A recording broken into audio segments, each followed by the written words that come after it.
and welcome into Summer Center and down to Copeland Court for some Saturday afternoon hoops between Bluffton University and Berea College. Today we have a doubleheader, women's basketball playing first here, about to tip. Following them will be the men's basketball team. And last time these two teams played, Berea came away with the 59-57 victory over the Beavers. They were able to hold Bluffton on 2 for 11 from three-point lands, and they were led by Drea Satori, the senior guard from Louisville, Kentucky. I'm Andrew Collinsworth, and alongside me is Jake Bumgartner. Jake, what do we have to look forward to in today's matchup? Oh, it's nice to be back, AC. Doubleheader here in the Summer Center. I think key for the women tonight, I think getting Lacey Fenstermaker into this game. She's averaging 8.5 points off the bench. I think she can be big down low. And obviously Madison Brown's had a pretty good season so far. Get her to the free throw line. She's pretty much automatic. I think the Beavers can come out with 2 wins today. Yeah, leading scorer for Berea is Linkayla James. She's 8th in the league in points per game and 3rd in rebounds per game. So it's going to be a big test for the Beavers forwards and centers. Talking about Lindsey Smith, Tamron Brinkman, Mackenzie Townsend, and Lacey Fenstermaker to be able to defend down low against Linkayla James. So we're getting ready for the tip, looking at some of these stats in front of us. Bluffton actually leads the conference in three-point percentage. They're 2.7% higher than the next team, but as I mentioned, they were 2 for 11 in their last game against Berea, so it would be pretty important to find that outside shooting early, and they have some with Kayla Prigge, who is 3rd in the conference in three-point percentage. So we get ready for the tip here. Lindsey Smith will be going up against Linkayla James. And it looks like we are ready to go. Tip is won by Berea. Satori trying to set things up for the offense here. Swinging it on the outside. Satori was the leading scorer for Berea last time these two teams played. Gets it into the corner, down low to Linkayla James, goes up, gets fouled by Lindsey Smith. Lindsey Smith has had a little bit of trouble this season, staying out of foul trouble. There she gets called for a first one, only 21 seconds into it. Good thing for Coach Shuttler is he has the depth behind Lindsey Smith to be able to compete all game long. Yeah, especially last game, it seemed like all the bigs got into the game. They were active, a lot of them scoring. Yeah, that's the offense that the Beavers like to run, is through their bigs, as Linkayla James sinks the first free throw for the first points of the game. Second one is good as well. She comes into the contest shooting just 57% from the line. Did deal with an injury earlier in the season. And with James being their leading scorer, I wonder how Coach Shuttler is going to approach this. Maybe, with the depth at the big position, whoever's playing the best defensively, holding James to less points, maybe they'll get more minutes. So you could see a stronger rotation, depending on who's playing well defensively for the Beavers. Brinkman tries to get it down low, but it's stolen by James. And now here comes Berea in transition. Pass is just a little too long for Dalen Spalding and falls out of bounds, so the Beavers will get possession.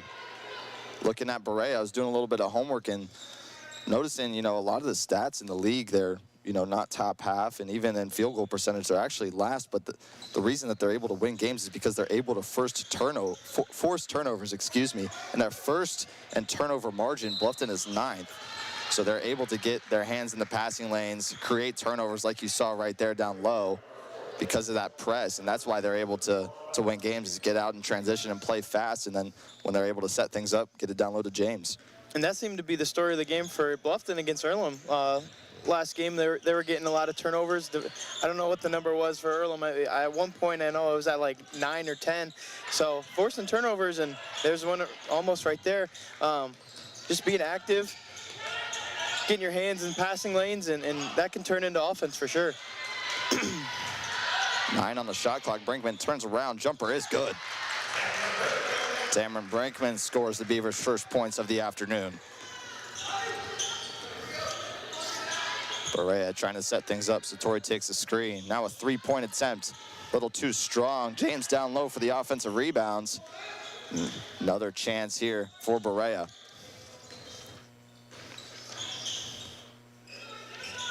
Gets it down low to James. Now back up top for Satori. 7 on the shot clock.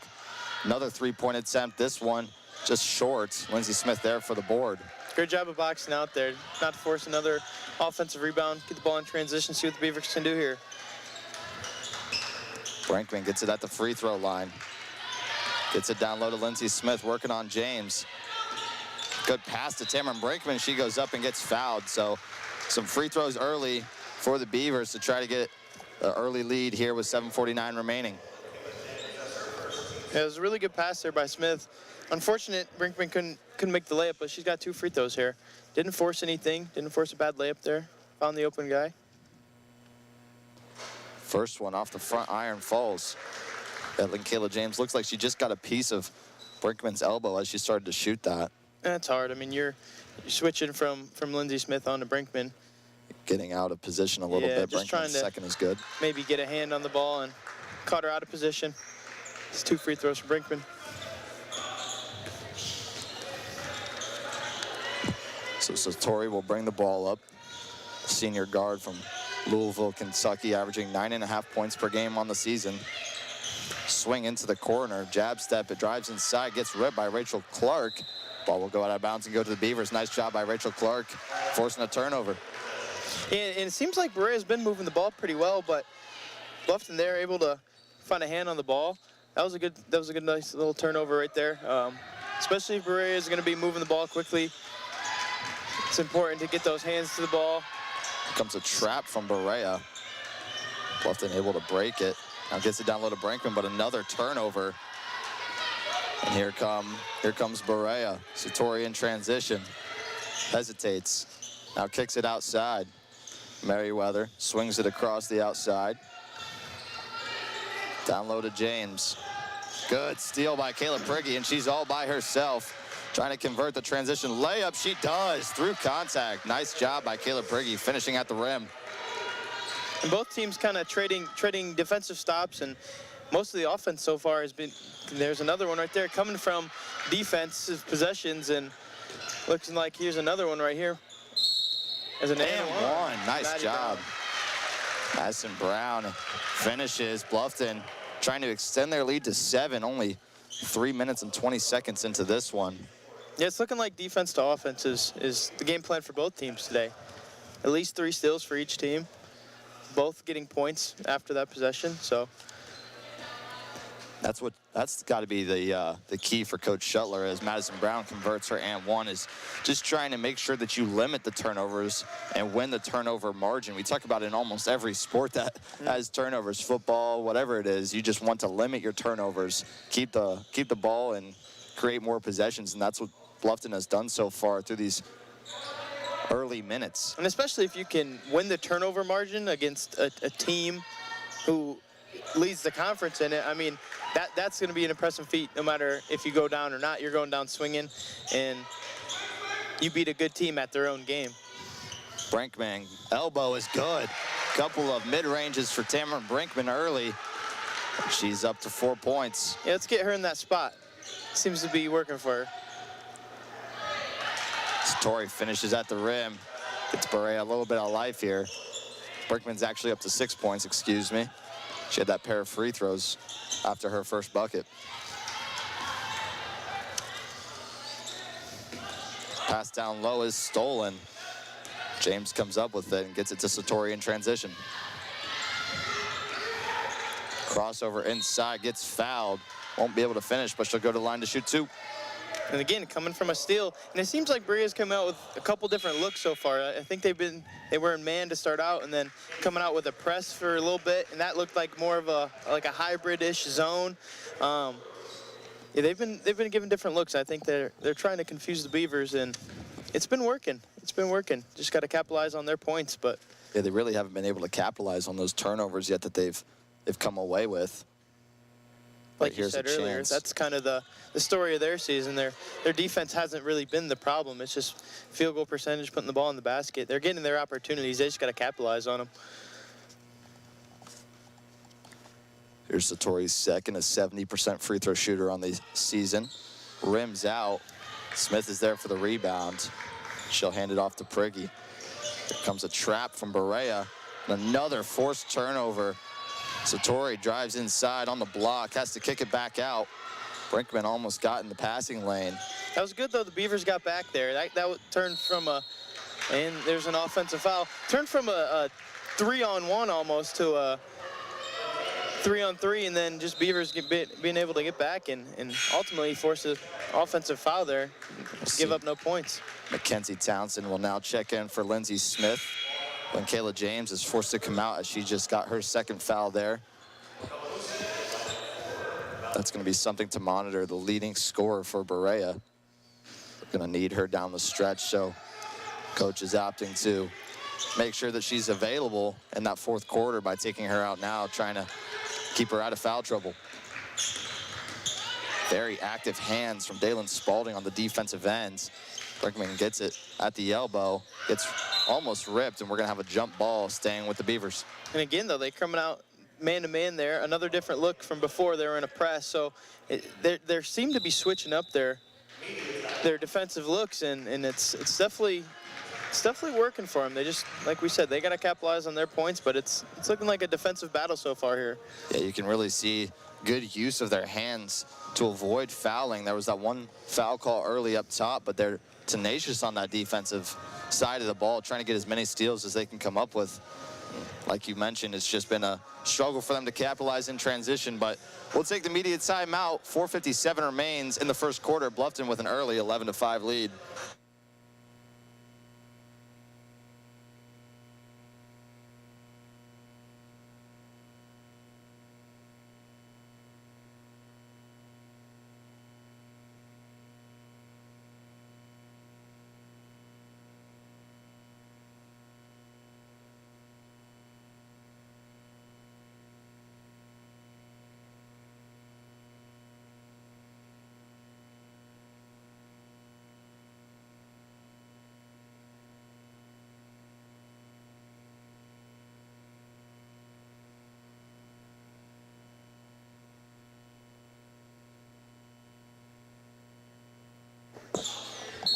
Here's Madison Brown to inbounds. Looks to get it up top, hits off the back of the defender, and luckily Brinkman is there to recover it. Kayla Prigge trying to set things up. 5 on the shot clock, might be forced to throw something up. She is. Good finish going around the baseline. Kayla Prigge gets the short 2 to fall. Yeah, it almost looked like she got herself stuck there when she drove baseline. There wasn't really anything going, and then she got to her spot, a little fadeaway. It's a great job of not panicking either as the shot clock goes down. A lot of times you see teams or players that are handling the ball, once they start hearing their teammate shouting out those numbers, it tends to put a little bit of panic in them. Just throw something up, and especially when you get yourself in an uncomfortable position. But she definitely looked like she had done that before and got in a spot where she was comfortable and made a jump shot. Also into the game now for the Beavers is Katie Sims. She shoots the long 2, and it banks in. A lot of mid-range jump shots here for the Beavers early. I know Berea does a good job of clogging the lane, and they've took advantage of those mid-range jump shots, and a lot of them have fell early on here. Yeah, they come out as far as they can to defend, so they're not going to be giving up any of those long-range shots. Is good finish inside. Looks like it might have been Joyce Mukalamusi. She gets a chance for a 3-point play.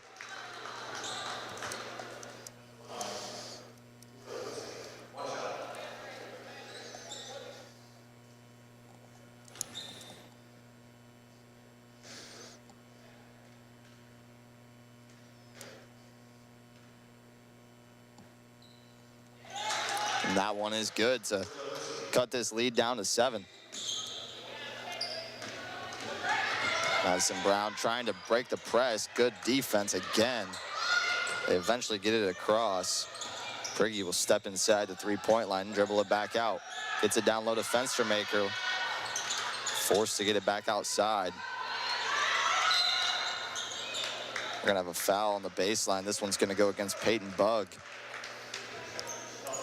And again, though, the tenacious D of Berea, they're doing a good job of just making us look uncomfortable. I know the scoreboard is not really reflecting it, but seems like whoever has the ball in their hands, they're kind of panicking a little bit, just throwing passes away, and Berea gets hands on them. Luckily, we got that one back there, but Fenstermaker's first falls short. You can tell she's a little upset with that, as the Beavers are now into the bonus here in the first quarter.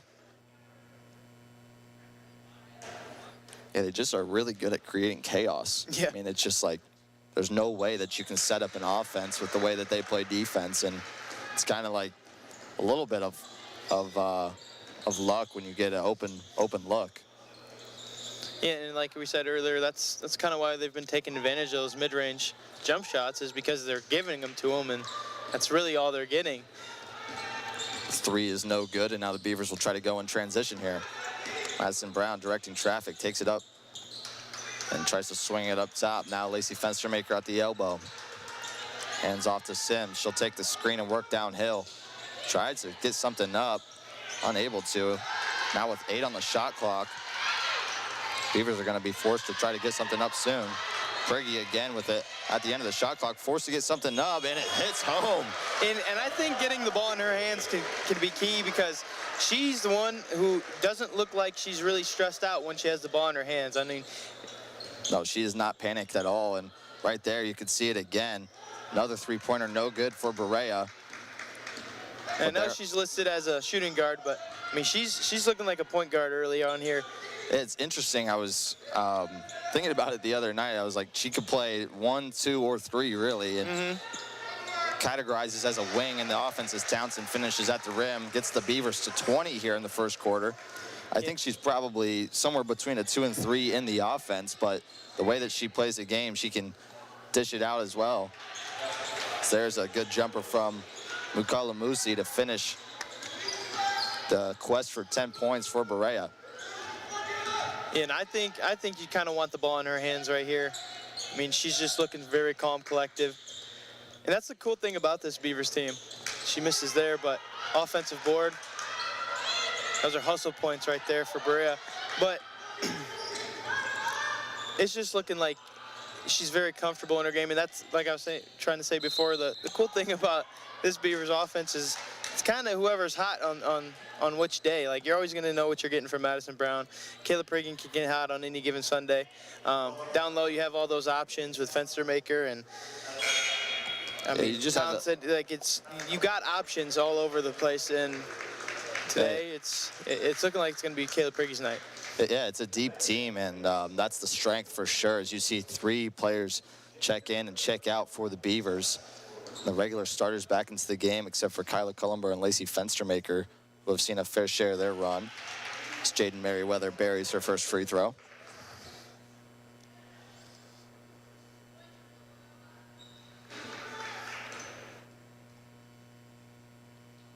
Merriweather's second hits home too, so Berea just kind of staying at an arm's length right now at 8 points, unable to really crack that lead down to a little bit closer as they would like, but doing a good job keeping it where it's at.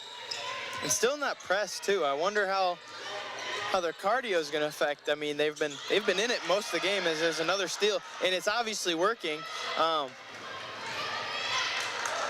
Nice job by Rachel Clark running down that. Oh, we're going to say it's going to stay with Berea. We'll get another look at it right here.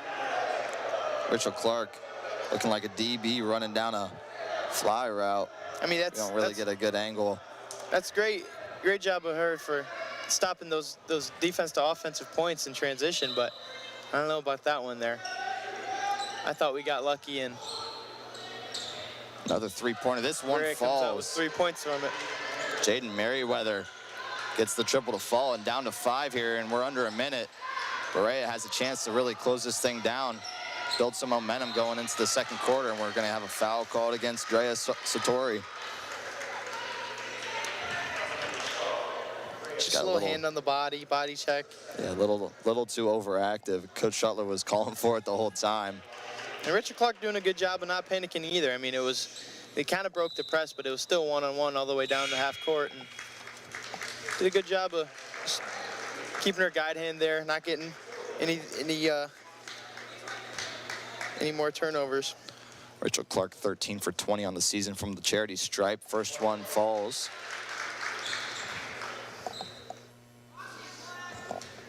Chance to make this a 7-point lead. One just rims out. Lindsey Smith tries for the board, but Mukalamusi is there. Berea going fast. Satori will hand it off. Mukalamusi, good shot fake, drives inside, right-handed layup is good. Very good. Scoop shot. Using no backboard, but gets it to fall. Shot clock is off. Beavers have been rushed today so far. We'll see if they can hang on to it for a full 30 seconds. Cullenber. Well, you remember how key the last possession was of the Earlham game, right before the travel. It was very key. All the momentum for the Beavers after that shot that Madison Brown made, and I think whoever possibly makes the last shot before going into the second quarter is going to have the momentum going into the first. And there's a steal, and hopefully Rachel it's Clark. with the Beavers. And she gets Layup it up, at the buzzer, falls. So again, you end the first quarter with a buzzer beater. I think you carry that momentum into the second quarter, and hopefully you can pull away if you're the Bluffton Beavers. Yeah, that's a big bucket for Rachel Clark there as time was winding down. Seemed like Berea was starting to build some momentum, and if they capitalized on that possession, they probably were going to come into this second quarter with just a 2-point deficit, but instead it goes the other way. So Clark will make that lead 23-17. We'll be back for the start of the second quarter.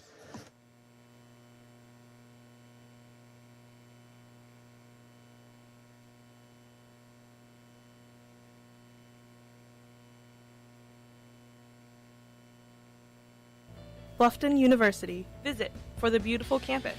Apply for the academic excellence and national achievements. Enroll and become one of the many Bluffton graduates who are making a difference in their communities. Visit bluffton.edu today.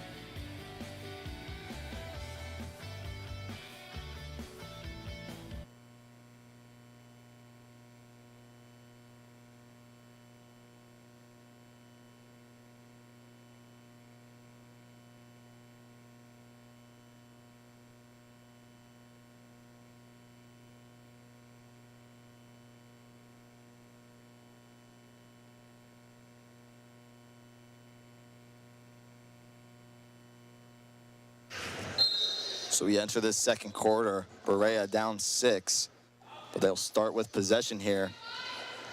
Don't think that Drea Satori has come out of the game yet. She's kind of been doing it all, bringing the ball up for Berea. Yeah, bringing the ball up, guarding our point guard, and doing a really good job of it. Yeah. She's held Madison Brown to just 3 points so far. Yep. And she's very, very active. It doesn't seem like she's gotten tired so far. Lindsey Smith all alone, too strong. She comes down with the board. We're gonna have a travel call. Way to be active on the offensive glass there, but just unable to get that shot to fall. I think she was so surprised when she turned around and nobody was on her. She just had a little bit too much adrenaline going and smoked it off the glass. And I think she might have rushed her initial shot too, but like that, we talked about the chaotic defense of Berea. I think she kind of, just tried to throw a shot up there early because it was open, and yeah. You're not really getting many open shots with this Berea defense. And that's just the mental aspect of it, as you feel, a little bit more pressure to get things up sooner. When you have something wide open like that, you want to get it up because it's so few and far between that they leave something open. Yeah, there's just a lot of in your face. There's always somebody in your face, and it's like you finally kind of get open, and it's like, oh, I'm open. I should take advantage of this, and it's just like,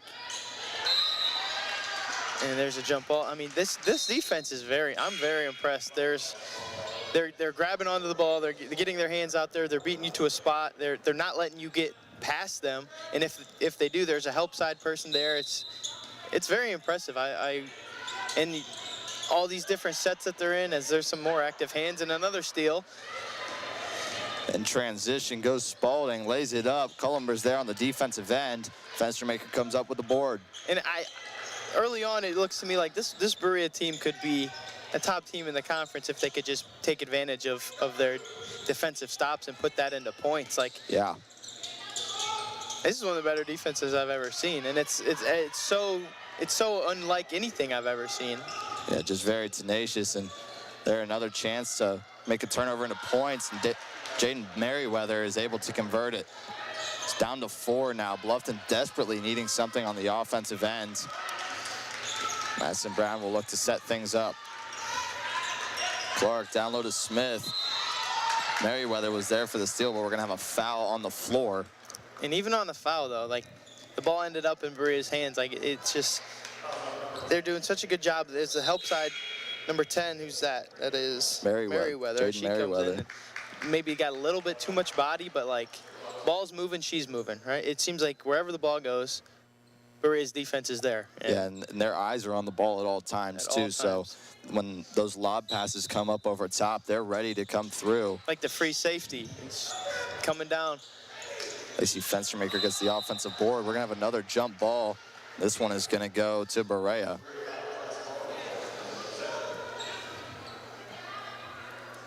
Still no points here in the second quarter for the Beavers. Coach Shuttler opted to go to Kayla Prigge here. We'll see if she can try to right the ship offensively for the Beavers. And so far, she has kind of been the main scoring option in this uncomfortable defense that she's been able to knock down shots, get to her spots, not really force anything bad. And I like that change. I think Bluffton needs a spark here. You know, I thought, and in the quarter with momentum, and she gets the block there. But Bluffton really hasn't been able to do much here in the second quarter. And I think Kayla Prigge can hopefully change that.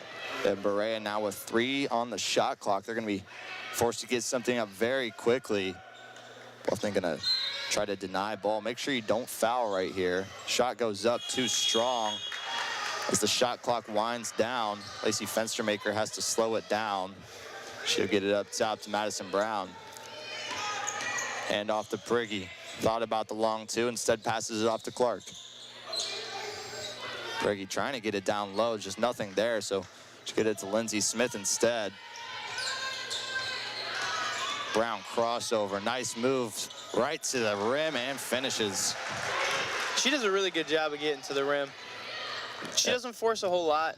When she does, she's most of the time getting fouled, but I mean, she gets to her spot. And she's a smaller guard too, and this Berea team is on the taller side. Some of their guards are listed at 5'9". Lindsay Smith reverse layup is good. High up off the glass. That'll make it 27-19. Those points accidentally went up for the guest there on our scoreboard, but it's actually 27-19. Now Berea will set things up again for their offense. 3-pointer from the corner is too strong. Underneath there is Dalen Spalding, and she gets fouled and will go to the line. Still showing 27-21 on the scoreboard. It should be 27-19, I believe.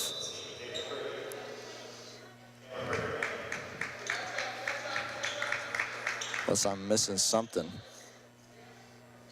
Hopefully an angry parent doesn't come up here and yell at us. Yeah.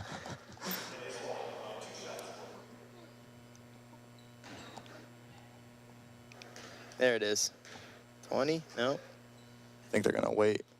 First one is no good. All right, there you go. 27-19 here. 6:21 left in the second quarter. Spalding, a very solid free throw shooter, just a touch below 71% on the season. Her second one is good to cut that lead down to 7. And again, Bluffton just hovering right around that 7 or 8 point lead. Can't exactly break away from it, but Berea is just one of those teams that I don't think you're going to be able to break away from because of the way that they play defense, and right there tipped out of bounds. So Bluffton will have a chance here with 20 seconds on the shot clock to get something up. Yeah, they really need just to get in their set here, not panic, don't throw up a bad shot. Again, those active hands. The ball's in the air, Berea is there. It's very impressive, and you need to get some commotion going, somebody get open, an easy shot. Don't love kicking that out, but we've really only, I think we've seen only 1 3-point attempt so far for the Beavers in this one. Brown's baseline jumper won't go. She gets her own rebound, goes up, gets blocked. Back into the game is Linkayla James. She was there for the block and the board. 3-pointer in transition for Berea is too strong. Falls. We're going to have it going the other way for the Beavers. Bluffton has been equal to the task on the defensive end so far. They've done a nice job. It's not as grabby as the Berea defense, but it's done a really nice job defending those shots inside and not making it easy without fouling. It's definitely two different defenses, both doing a good job of getting steals and definitely leaving the offense empty-handed, but completely different styles. And it's turning into a pretty good game because of that.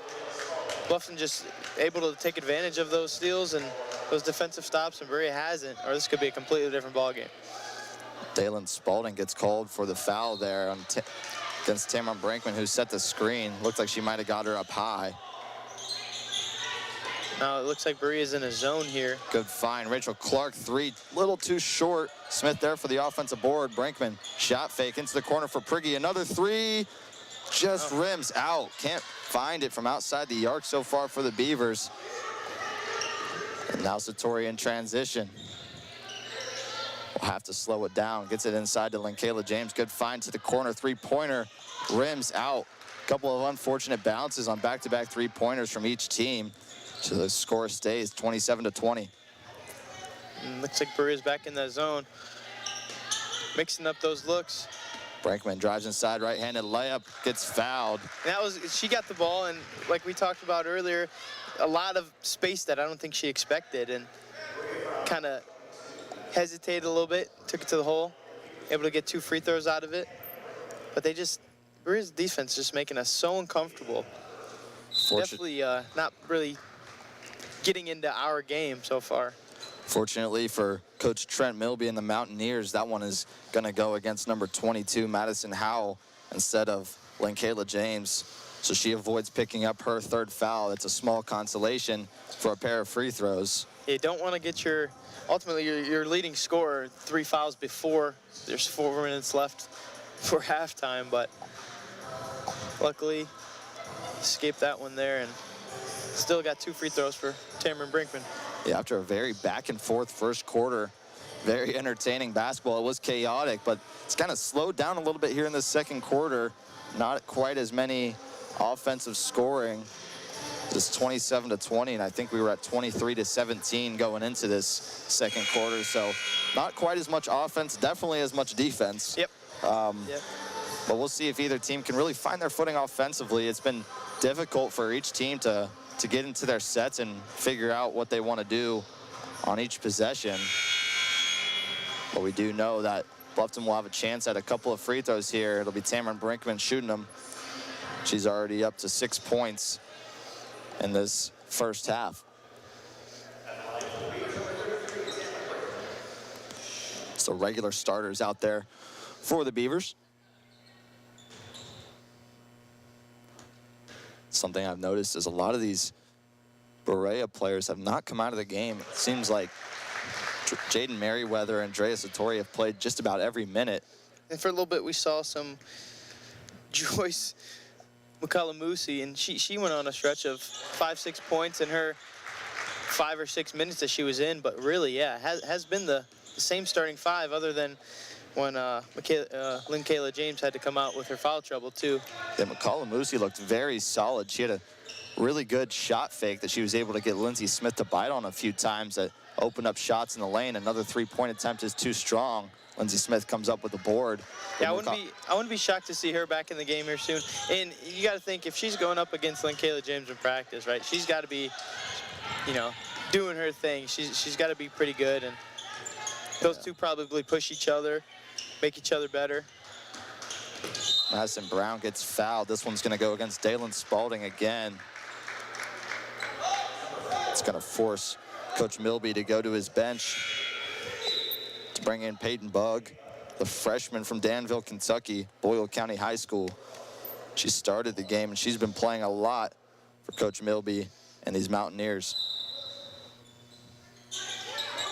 Madison Brown trying to get something in, gets it up top to Caleb Prigge. Brinkman gets it stolen. Rachel Clark able to come up with it. And those active hands moving to the ball, ball's in the air. It's very impressive. Now lately, especially in this second quarter so far, a little bit more fouls in the first one. Yeah. They did get into the bonus, but it didn't seem like that was till later. in the quarter. But they've been getting a little bit more body than ball so far in the second quarter. First one is good for Rachel Clark. Drea Satori forced to come out with her third foul. She's been really impressive on the defensive end and setting up the offense. She's got a quick move, just hasn't been able to crack that score sheet too much so far. And we were talking about Kayla James and picking up her third and avoiding that, but with Drea Satori, she's kind of been the key of this defense so far, and she picked up her third. I think the Beavers will be able to take advantage of this. Maybe get Madison Brown more involved or take advantage of a different matchup that you haven't really seen so far. Yeah. Pass into the quarter now. Comes inside, gets blocked possibly. It's going to be a foul, I think, on the floor. It'll stay with the Mountaineers. Peyton Bugg able to work her way inside and draw the foul. I think that shot might have been tipped as she went up. But she will be the one to trigger in for the Mountaineers. It's a right inside. Bugg, long two, too strong. Priggy there for the board. And I like how a lot of the time it's defense to offense for Berea, so they work really quick, but it also seems like when they can slow it down, they don't. And that might be their downfall so far. They're so out of control almost, even when they can kind of slow down, set something up, that they rush a bad shot, and they're just not taking advantage of those possessions and leaving empty-handed. There you see, they call that on, what's that called on Jaden Merriweather? For some reason, I thought that was Peyton Bugg down low defending, but they are going to call it against Merriweather. That's her second foul, and Lindsey Smith has some more chances at the charity stripe. A little too strong. Smith has struggled just a little bit from the free throw line, just a 50% free throw shooter. And as good as Bluffton is from outside the arc, they haven't been great from the charity stripe this season. Second one misses as well. Priggy there for the offensive board. Open for the two, misses off to the right. Brinkman there for another offensive rebound. Priggy will let it go from three this time. And another board for Bluffton. Clark trying to slow things down now, take their time and get a good shot up here on this possession. 13 on the shot clock. Priggy almost gets it stolen, but will come up with it. Gets it up top to Madison Brown. Back to Priggy in the quarter, another three-pointer. Just misses off to the right again. And Lindsey Smith is there for the board. Brinkman goes up. And now, finally, Kayla James is able to come down with it. Looked like probably 4 possessions there for the Beavers, and they just can't capitalize. I mean, Priggy, 3 shots, 3 good shots. Kind of just, I don't know if she rushed him or whatnot. She's the one that hasn't really looked uncomfortable when she's been taking these shots so far. Yeah, it looked like quite a few of those. The call it's going to stay with Bluffton.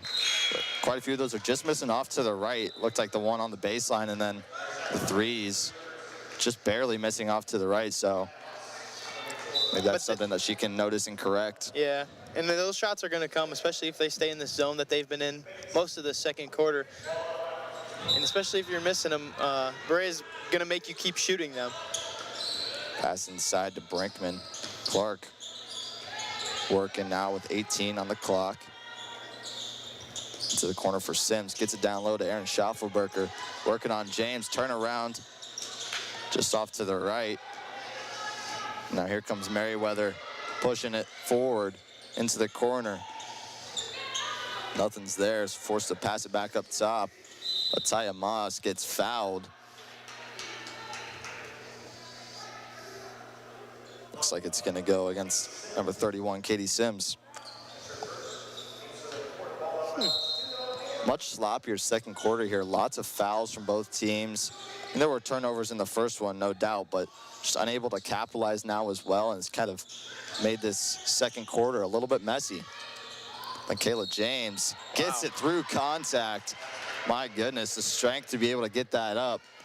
Finish off the glass. Yeah, and Schaffelberger hasn't really been in the game so far, and it looked like Kayla James just took advantage of a mismatch that she saw, and great shot. Nice fadeaway off one leg. Chance to get the and one.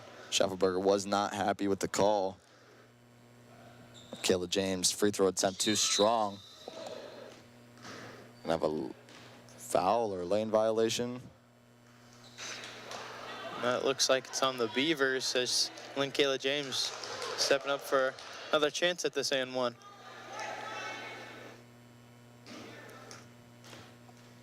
So a chance for redemption here for James. She capitalizes on it, excuse me, and now it's 31-23. And not often you're going to get a second chance at an and one. So That's a great. I don't think I Kayla don't James know. had any intentions of missing that second shot there. I think I've called probably 50 or so Bluffton games now, and I think that's the first time that I've seen a lane violation get called, and let alone on an and one. Yeah. Madison Brown working inside, thought about it. She'll get it outside to Clark instead. Had a little bit of a lane, 7 on the shot clock. A lot of Gets body ripped. there. A lot of body. That's going to go on Musi. So Madison Brown will head to the line for a pair of free throws now in the bonus. And if you're Berea, this is not who you'd like at the free throw line. Madison Brown, 83.7% on the season from the stripe. And you talked about how Bluffton hasn't been great from the stripe as a team. So I wonder how much of Brown's percentage makes up that team percentage. She's been fantastic, and just seems like they've been lacking elsewhere.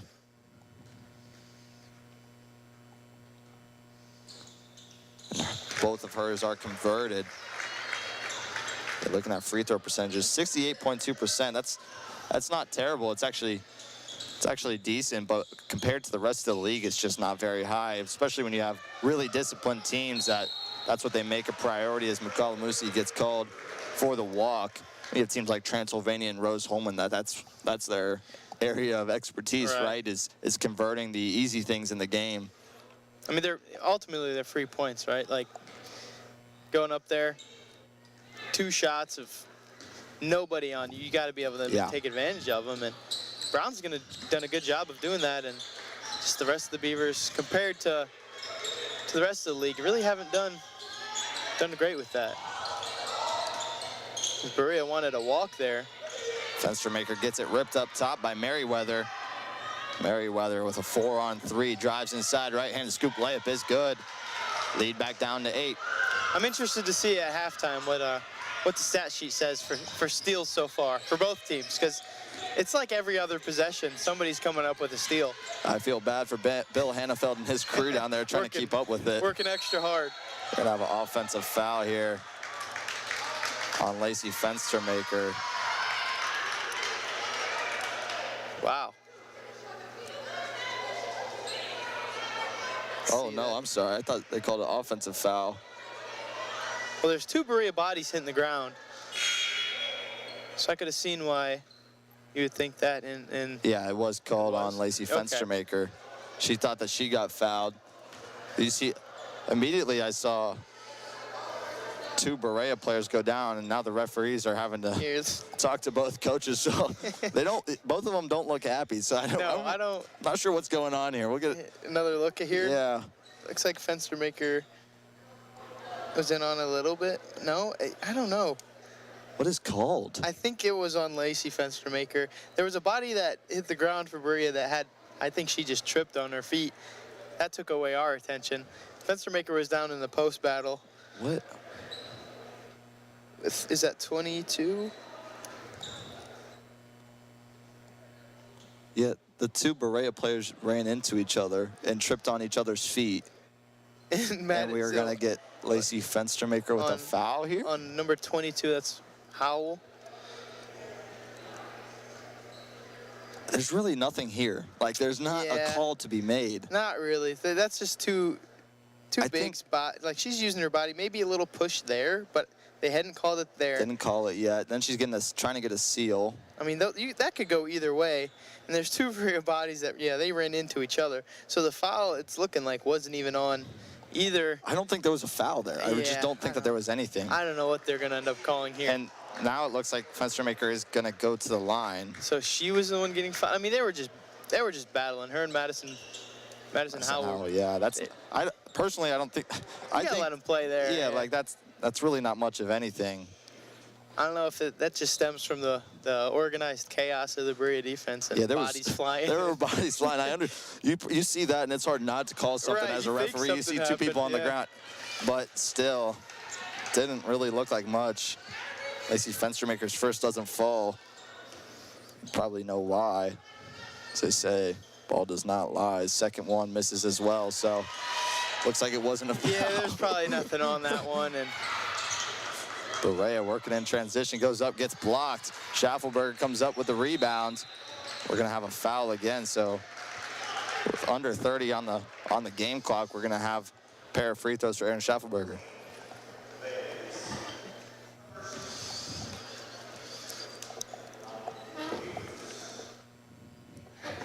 Referee's calling it pretty tight so far. Been a lot of fouls.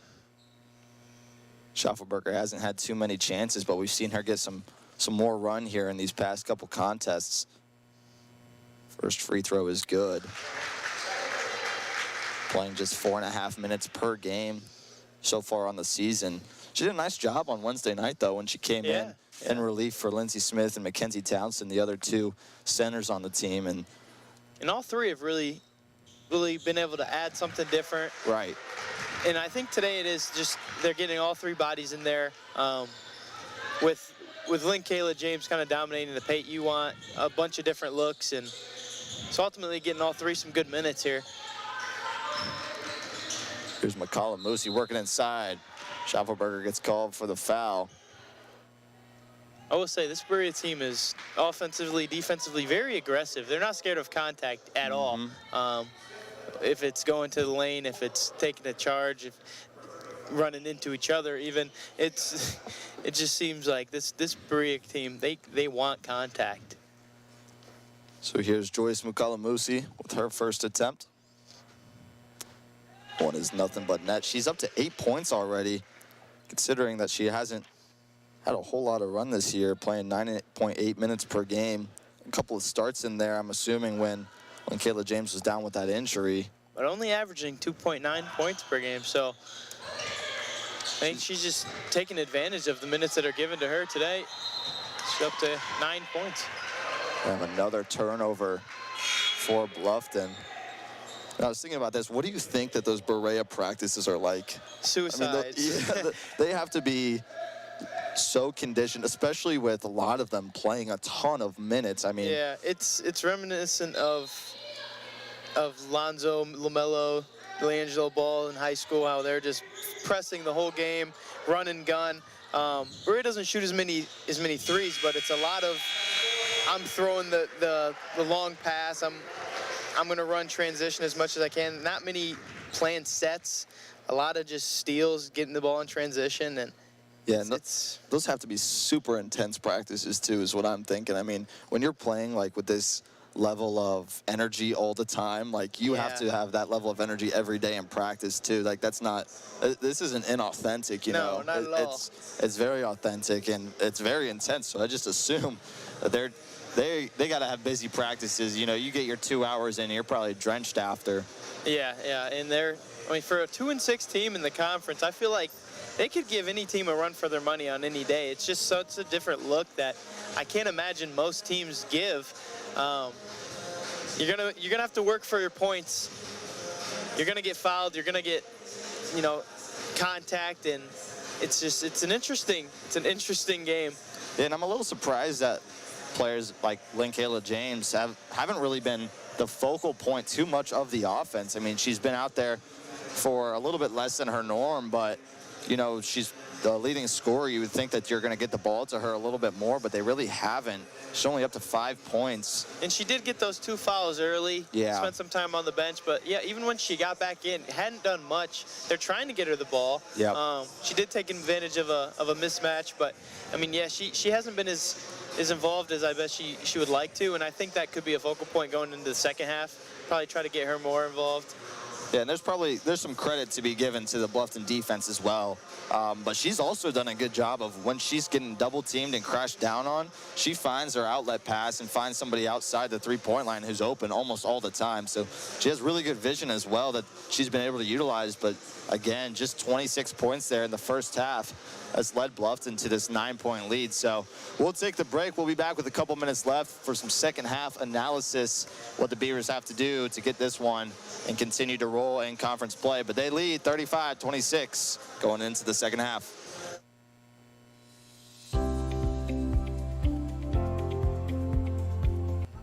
Hello, my name is Angel Velasco Urbina. I'm a senior and I'm an exercise science major. What I love about the exercise science program here at Bluffton is that it's very nice and compact. The class sizes are pretty small, so it helps with a lot of hands-on learning, and you get to build a really good relationship with your professor. I would say my favorite class that I got to take for exercise science would be fitness assessments. That was with Amanda Beard, and it was kind of with the same group of guys. I've taken these classes all 4 years. They're my soccer teammates because there's about 4 of us that have stuck with the same major. So being able to work with them and learning from each other has really helped and benefited me. So as of right now, I decided to do the exercise science route because after I graduate from here, I would like to pursue an athletic training career, which would be done through the University of Kentucky during their grad school program.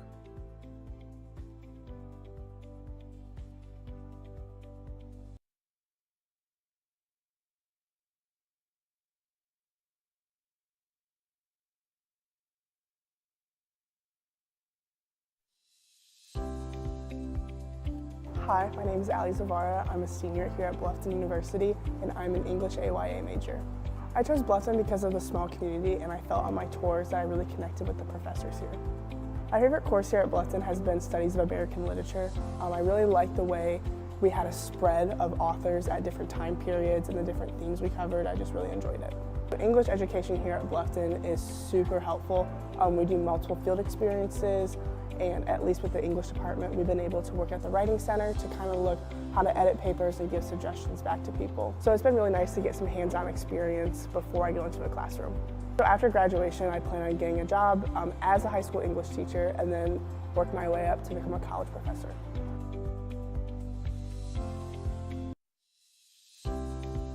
Hi, I'm Haven Montague. I'm from Salina, Ohio. I'm going into my second year here at Bluffton. I am an elementary education and intervention specialist major with a pre-K special needs endorsement. I chose primary P5 education because I just love kids and I love getting to work with them and see them grow and seeing that light bulb moment when they get to tell you that they know their numbers or they know their colors. It's just something that really just inspires me every day to keep going into education. When it comes to classes here at Bluffton, you definitely get your feet wet right away. As this past year in my freshman year, I was placed into an early field placement and I was placed into a classroom and I was there almost every Tuesday and Thursday doing hours there, and I got to experience different diverse elements and stuff, and it was just really, really nice to see a different side as someone from Salina, which is a smaller place that you don't get to see all of that, and it was great to work with those kids. Here at Bluffton, I love how close I am with my professors. I love talking to all the education professors. They are very, very helpful when it comes to anything that you might need help with. If you're having a problem in the class, you can talk to them, they'll work with you, and also they'll answer any questions because they have so much experience here. I just love how Bluffton is just such a great campus. You can get to know people, and I definitely have made really close friends over even the first few weeks I was here. I made tons of close friends and I got to know them, especially being in different clubs and in different sports and stuff. I just got to see what all Bluffton has to offer, and I definitely recommend everyone to come here.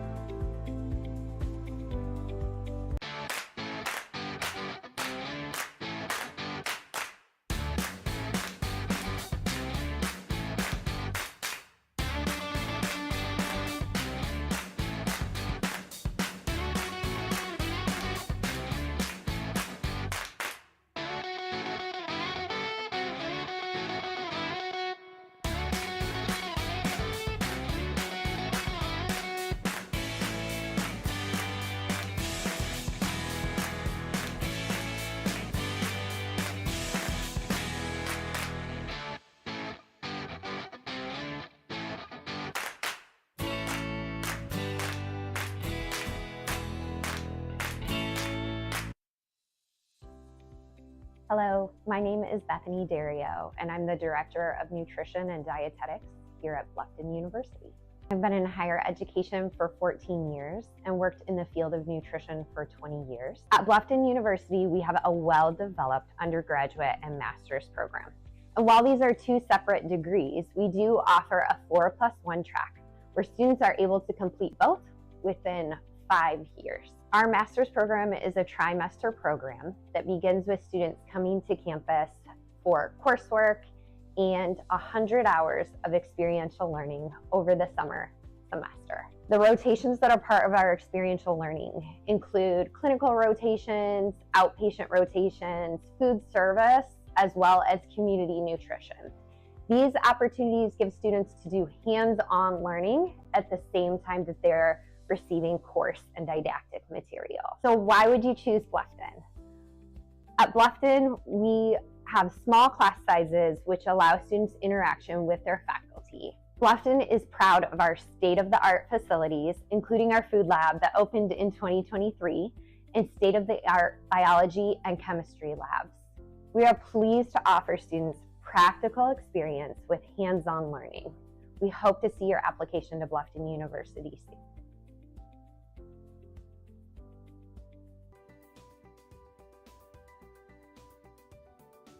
Hi, my name is Emily Walker. I am a History AYA major from Archbold, Ohio. I chose to be a History AYA major because I come from a long line of educators and I want to teach the next generation, and I really love history. I really like that in my field experience I got to connect with a teacher that was in the profession that I'm going to go into, and it really helped me to solidify my decision in my major. I am super involved here on campus. I'm a member of the Marback Activities Council. I'm a member of the Bluffton Education Organization. I'm the vice president of the History Club, and I'm also a president's ambassador.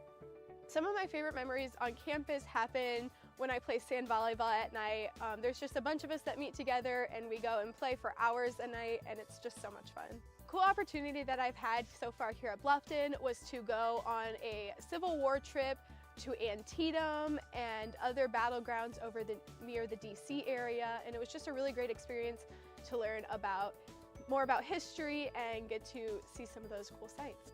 As a President's Ambassador, I give a lot of tours to prospective students, and I love it so much because I love getting to talk to all these possible students and just encouraging them to come join our beautiful community here.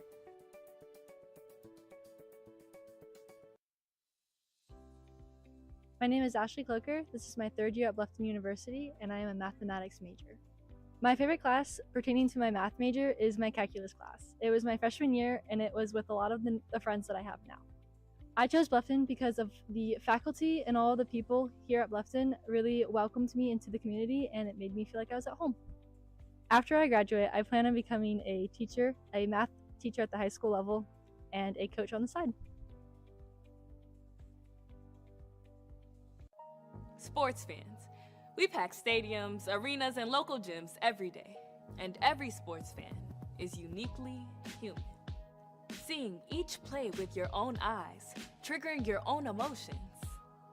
And as humans, we won't agree on every call, but we can act with empathy and consideration. So put yourself in the official shoes. Be more than a fan. Be officially human.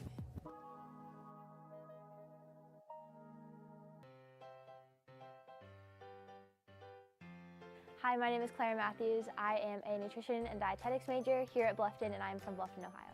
I love the idea of helping people, and doing that in a way where I can combine what I'm passionate about and helping people is really exciting to me.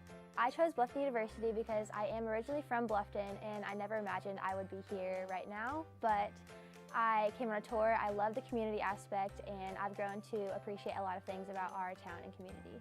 At Bluffton, we just got an accredited program for nutrition and dietetics, and I can now get my master's here in 5 years as opposed to the normal 6. So that was a huge part of me choosing Bluffton for my major.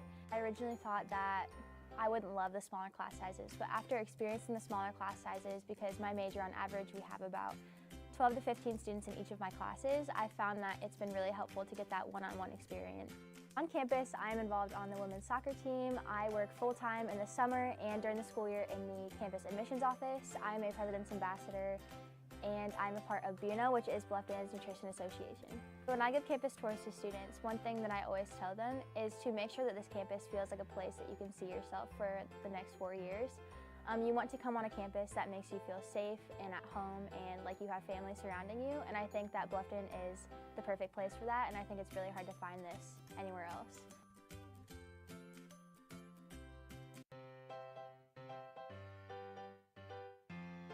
I'm Lindsay Barnes, and I'm from Van Wert County. My majors are social work and minoring in criminal justice. I chose social work to be my major because my mom worked in the courthouse in Van Wert County for most of my life, and so it ultimately led me to be interested in the criminal aspect of social work, and I just wanted to help those who are incarcerated or who have been incarcerated and their families. I chose to come to Bluffton because of the small town community atmosphere that would allow me to get closer with friends, but also the professors, to have that one-on-one relationship. The Bluffton professors here actually care about if you succeed and generally care how you're doing. As a freshman coming to Bluffton, you go on a great adventure to Tennessee, and that really helped us break out of our shell of being like nervous with each other. To live in the residence halls, it brings a sense of community together because you can always knock on someone's door and hang out with someone. As a student on campus, I am part of the softball team. I'm also going to be next year as president ambassador and an RA, but also I like to be part of the intramurals here on campus, as it's like small town feel, so everyone gets really involved and it's super fun.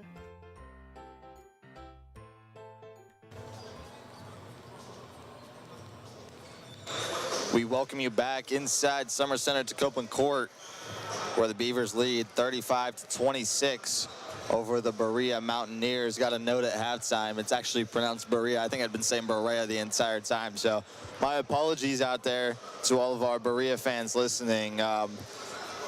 But they are down 9, and Bluffton has looked pretty good there in that first quarter. Kind of slowed things down there in the second, 2 for 14 from the field, but they were 8 for 12 from the line, so that kept the scoring alive.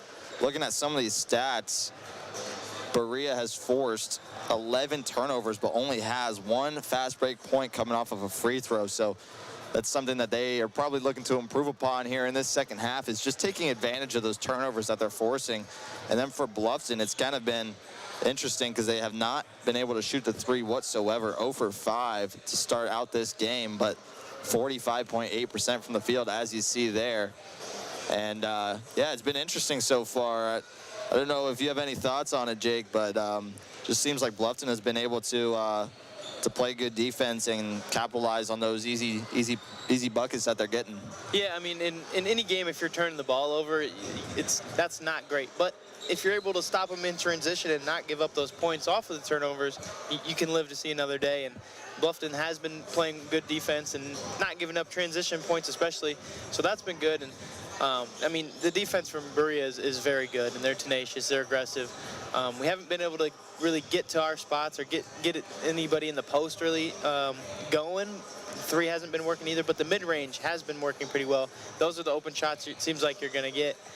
Shied away from them in the second quarter a little bit. I just think that was because they went into a zone, forced us to take more 3s.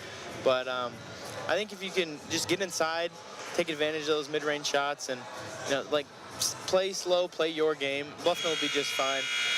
There you see our players to watch for today. Madison Brown with 7 points and 5 rebounds. Kayla James with 5 points and 4 rebounds. But it's actually been Jaden Merriweather leading the scoring for the Mountaineers. She's played all 20 minutes and has 9 points. And Madison Brown has 7 points, but the leader is Tamron Brinkman for the Beavers with 8. Madison Brown's also played 19 minutes and 23 seconds, so she sat out for only 37 seconds. And when she was out of this game, the Beavers were actually -5 in 37 seconds of play. So kind of goes to show how important that she is to this Beavers' success. We'll see Rachel Clark start things off here for the Beavers in the second half. And similar to the look that Berea gave towards that second quarter, they're coming out in that zone. Pass down low gets stolen. Now in transition, looked like a double dribble, and it was. It's going to be Peyton Bug who gets called for it there. The story of Berea in the first half, just getting those steals, not being able to capitalize in transition. Right there, it looked like they were going with a lot of speed and had a 3-on-1, 3-on-2 situation. I just think they could take a little bit more time there. They work so hard on defense to be able to get those opportunities on offense, and then I think they could benefit from slowing something down a little bit, taking advantage of getting a good shot. And a lot of the time it's like they're getting a turnover and then they might not even get a shot. They just turn the ball right over again, and it's just not a way to win a basketball game ultimately. Yeah, they've tried to go fast, and 1 point off of fast breaks there in that first half. Kayla Prigge open for three in the corner. Splash! Kayla Prigge gets things going from beyond the three-point line. She was 0 for 4 there in the first half, but starting things off right here in the second with her first three. Satori comes down and responds immediately from the elbow. Immediately getting into that press. Madison Brown trying to get across that half-court line. She gets trapped. She's going to have to throw something up. Get it across the line. It gets stolen. It's going to be a 10-second violation. That was a very late 10-second call. It seemed like they already had an open layup. Bluffton kind of gets bailed out there. Yeah, Dalen Spalding came up with the steal there, but then after she came up with the steal, they called the 10-second violation. She had an easy layup. In soccer, probably an advantage call would be exactly. there, but no such thing in basketball. no such thing.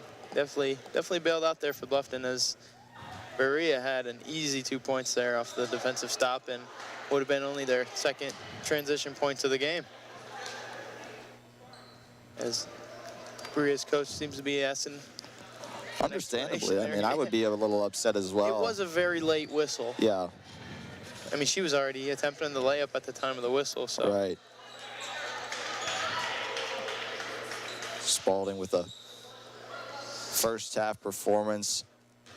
Doesn't really show it in the stat sheet, but she was pretty important to this team and the defensive side of things. Linkayla James, easy layup, says Lindsey Smith is a little too small. Being able to get that bucket there. Good press break by Bluffton. And I think that was probably talked about at halftime is getting Linkayla James a little more involved in this game. She only had 5 in the first quarter. Good I don't pass think she had by any Lindsey in the second Smith. quarter, but she's the go-to option here, and she has to be. And is that an offensive foul there? Yeah. And it is. It's going to go against Jaden Merriweather.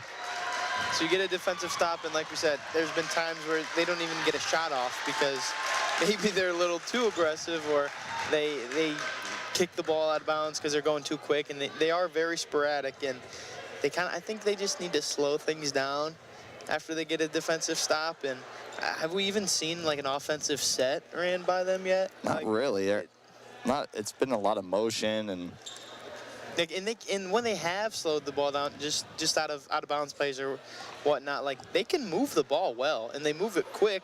Like you'll get open shots. I just think they're a little too quick at times, and especially in transition. And that right there, they got a little too aggressive. I think the officials are looking at a possible flagrant. And that's probably warranted. It looked like she extended her arms there. They're both running side to side in transition, and yeah, kind of leaning on each other, and then you just see an elbow extended. Yeah, I think Merriweather had enough of the contact and just decided to push her out of her face. Not a terrible acting job by Brittany. No, I was gonna say, like, she kind of.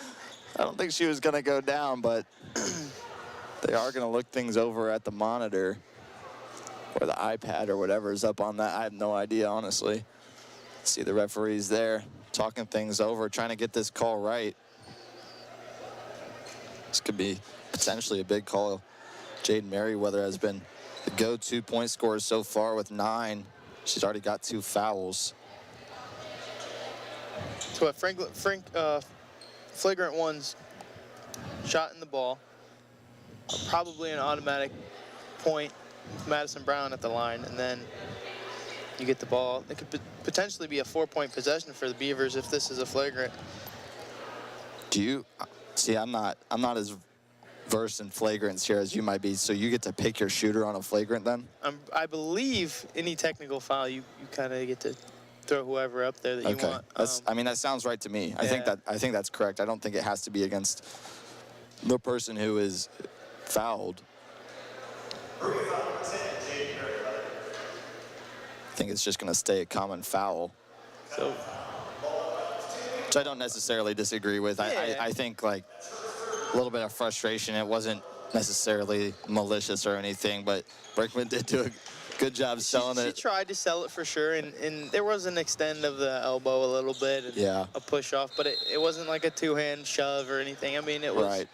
It looked worse than it probably actually was. I agree with that sentiment there. I don't think there was It's enough to call a flagrant as Brinkman smokes the layup. Ball on the ground. James comes up with it, pushing ahead. Here's Spalding inside. Clark gets called for the foul. And that's a basketball name, too, Spalding. Yeah, isn't that awesome? Didn't even think about that till now. And she has been all over the place, playing great defense. I just think this is her first attempt at a free throw.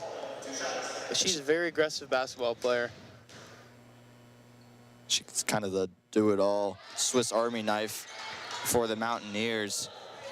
There you see 5.8 rebounds per game, 2.4 assists. So she's all over the court.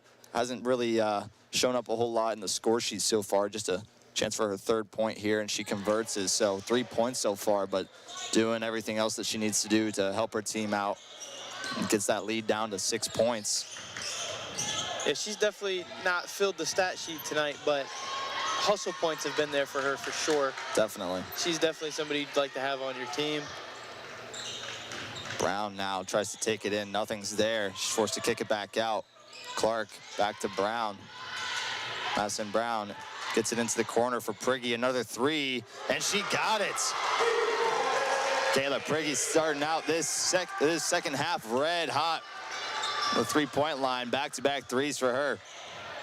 Yeah, it's good to see her getting going, and they're still in that zone. A little bit more of an aggressive zone, but, I mean, if she's going to be open, that's who you want taking that shot. Smart by Rachel Clark there to slow things down.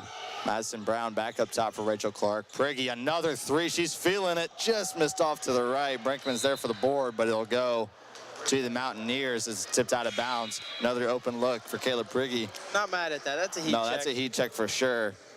She's got kind of that little bit of a funky release too. So like a lot of times I think when people are coming out to maybe defend that shot or contest the shot, they're a little thrown off, and so she gets that shot off pretty easily. Kind of shoots from the middle of her body instead of traditionally. I think she's left-handed, so it's a little different. James working down low. Lindsey Smith's going to be called for the foul.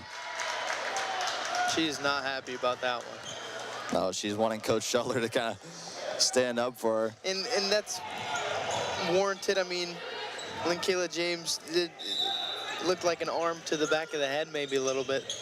I just think that, again, Block like earlier, shot. it's two bigs going at it. Yep. Being aggressive. I mean, one's trying to get position, the other's just trying not to get thrown. Blocked shot on the defensive side for the Beavers. Set up another chance on the offensive side. Brinkman at the free throw line. Lets it go off the glass and good. That was another one of those, I'm open. Yeah. I'm open. I should shoot this, yeah.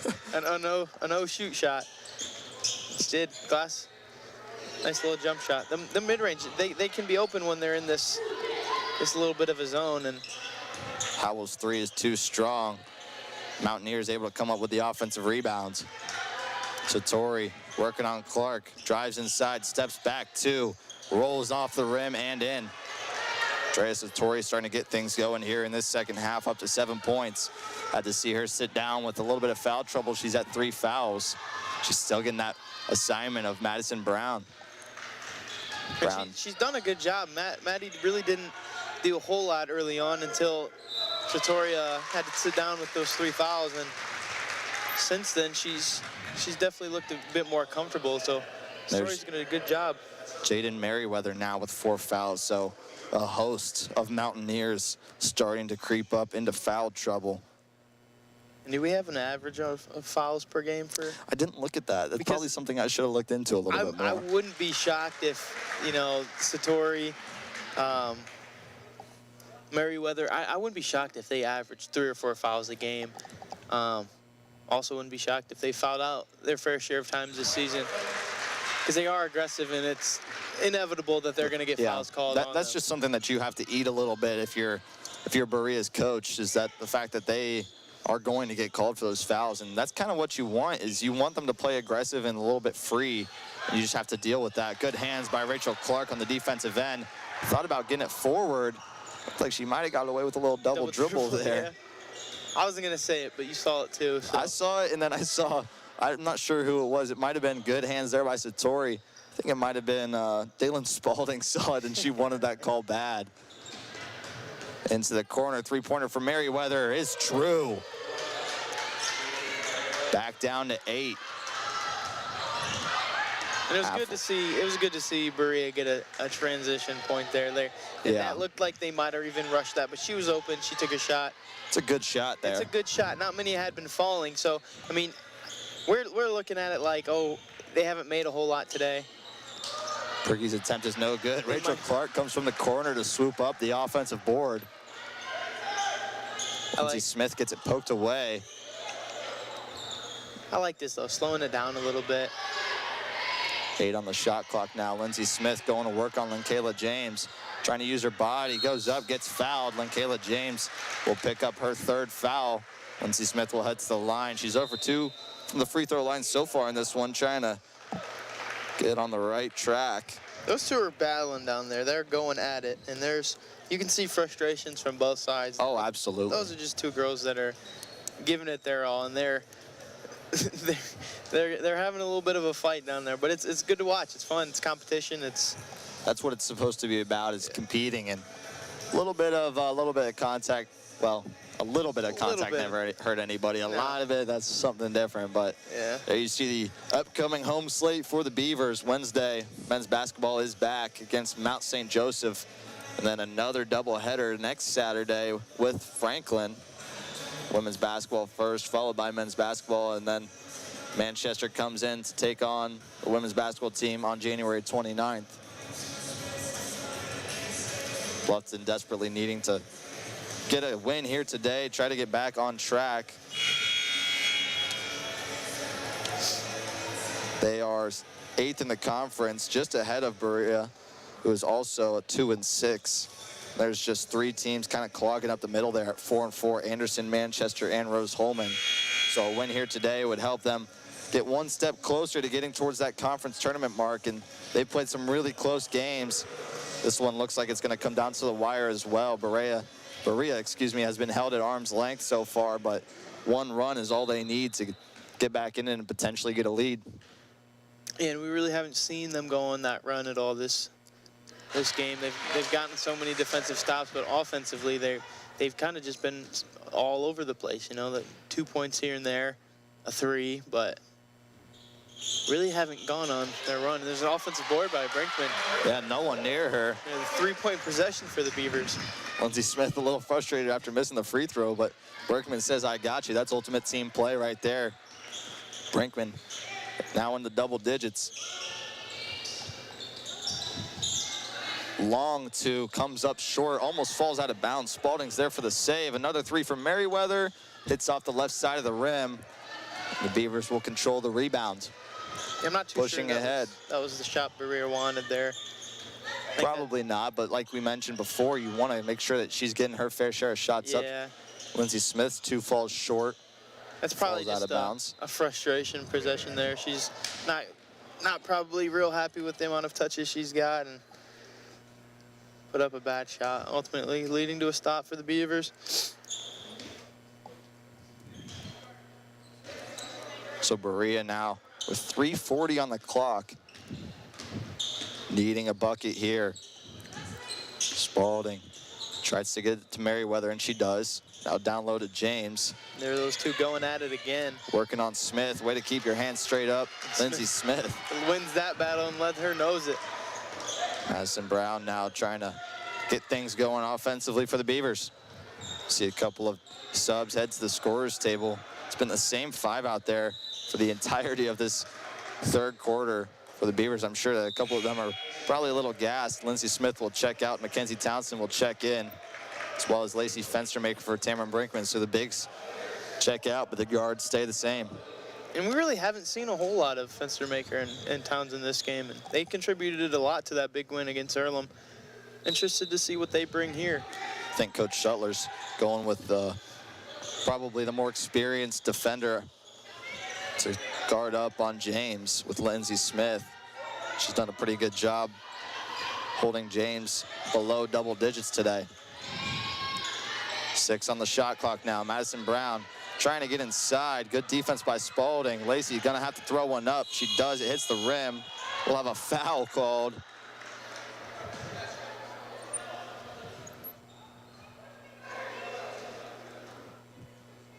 I think I just heard someone say she pushed me first. They'll talk things over. I think. Was that on the shot? I think possibly if we're gonna have a shot clock violation or. I believe it hit the rim. I don't know if it was on a push. Let's see it again here. Oh. On the ground. It didn't look like there was any contact. Here it is. On the shot. On the ground, but. It's gonna be called on Madison Brown there. Okay. I think both teams are a little confused. Another one of those instances. I mean, I'm definitely confused, so I can't even say anything. Yeah, and we have replay, so to look at it 3 or 4 times, and I didn't look at Maddie Brown one time on that screen. I was watching the ball, so. Satori right hand is good. Good finish down low from Drea Satori. Starting to feel it now. She's up to 9. Madison Brown working on that right side, gets it up top to Rachel Clark. Here's Townsend at the elbow. Hands off to Clark, 2-pointer, too strong. Spalding's there for the board.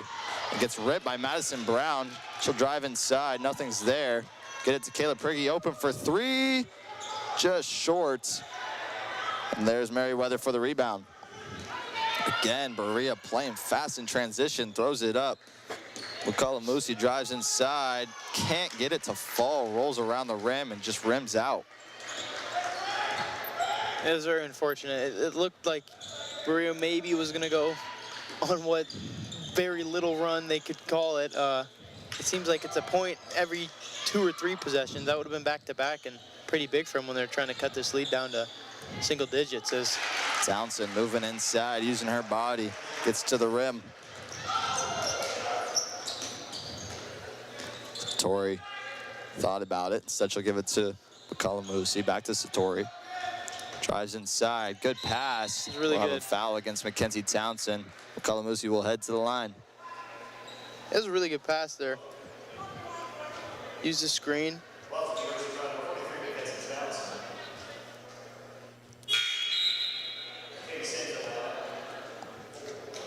Katie Sims will now check in for Rachel Clark. With 1:19 left here in this 3rd quarter. Madison Brown and Kayla Prigge have been out there for the entirety of this quarter. As I mentioned, Madison Brown only got 37 seconds to rest there in the first half. Wouldn't be surprised to see her play 38, 40, close to 40 minutes. Yeah, and with this Berea defense, that's 30 seconds is not enough to catch your breath on. No. On all the different looks and all the running that these girls are getting. First attempt is no good. It's a chance to get this down to a 10-point lead. That one rolls off. It'll hit and stay with Berea. So not leaving the possession empty-handed just yet. Fighting for every rebound, every steal, every pass. They're definitely not going to make it easy on you. Up top, Madison Howell now into the corner for Nevaeh Bates. Bates thought about it. Instead, she'll go to Musi. Spinning around, goes up with the right hand. Townsend gets called for the foul. That's 2 relatively quick on Townsend. Townsend's up to 4 fouls now. So she'll have to come out of this one, and Lindsey Smith gets about a 1.5-minute break and forced to come right back in. And with Lindsey Smith coming back in, I wonder how long it'll be till we see Kayla James back. Yeah, with both bigs that they've been rotating, the Beavers, I mean, being in foul trouble, a little bit of foul trouble. Lindsey Smith had 2 fouls, not quite there, but you want to make sure that you're able to attack and get downhill with your bigs. Second one misses. Smith is there for the board. Prigge working the right side, scanning.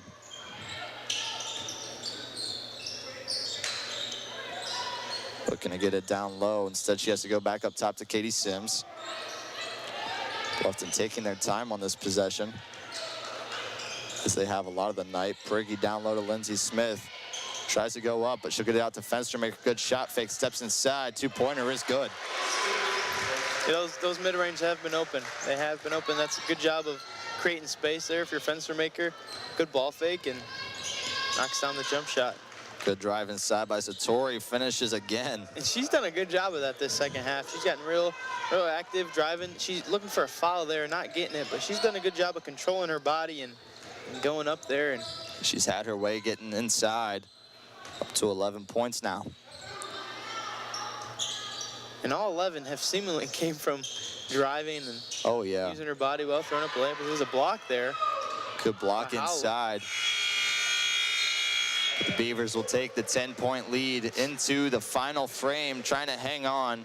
52-42, they lead.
We're back for the final quarter here.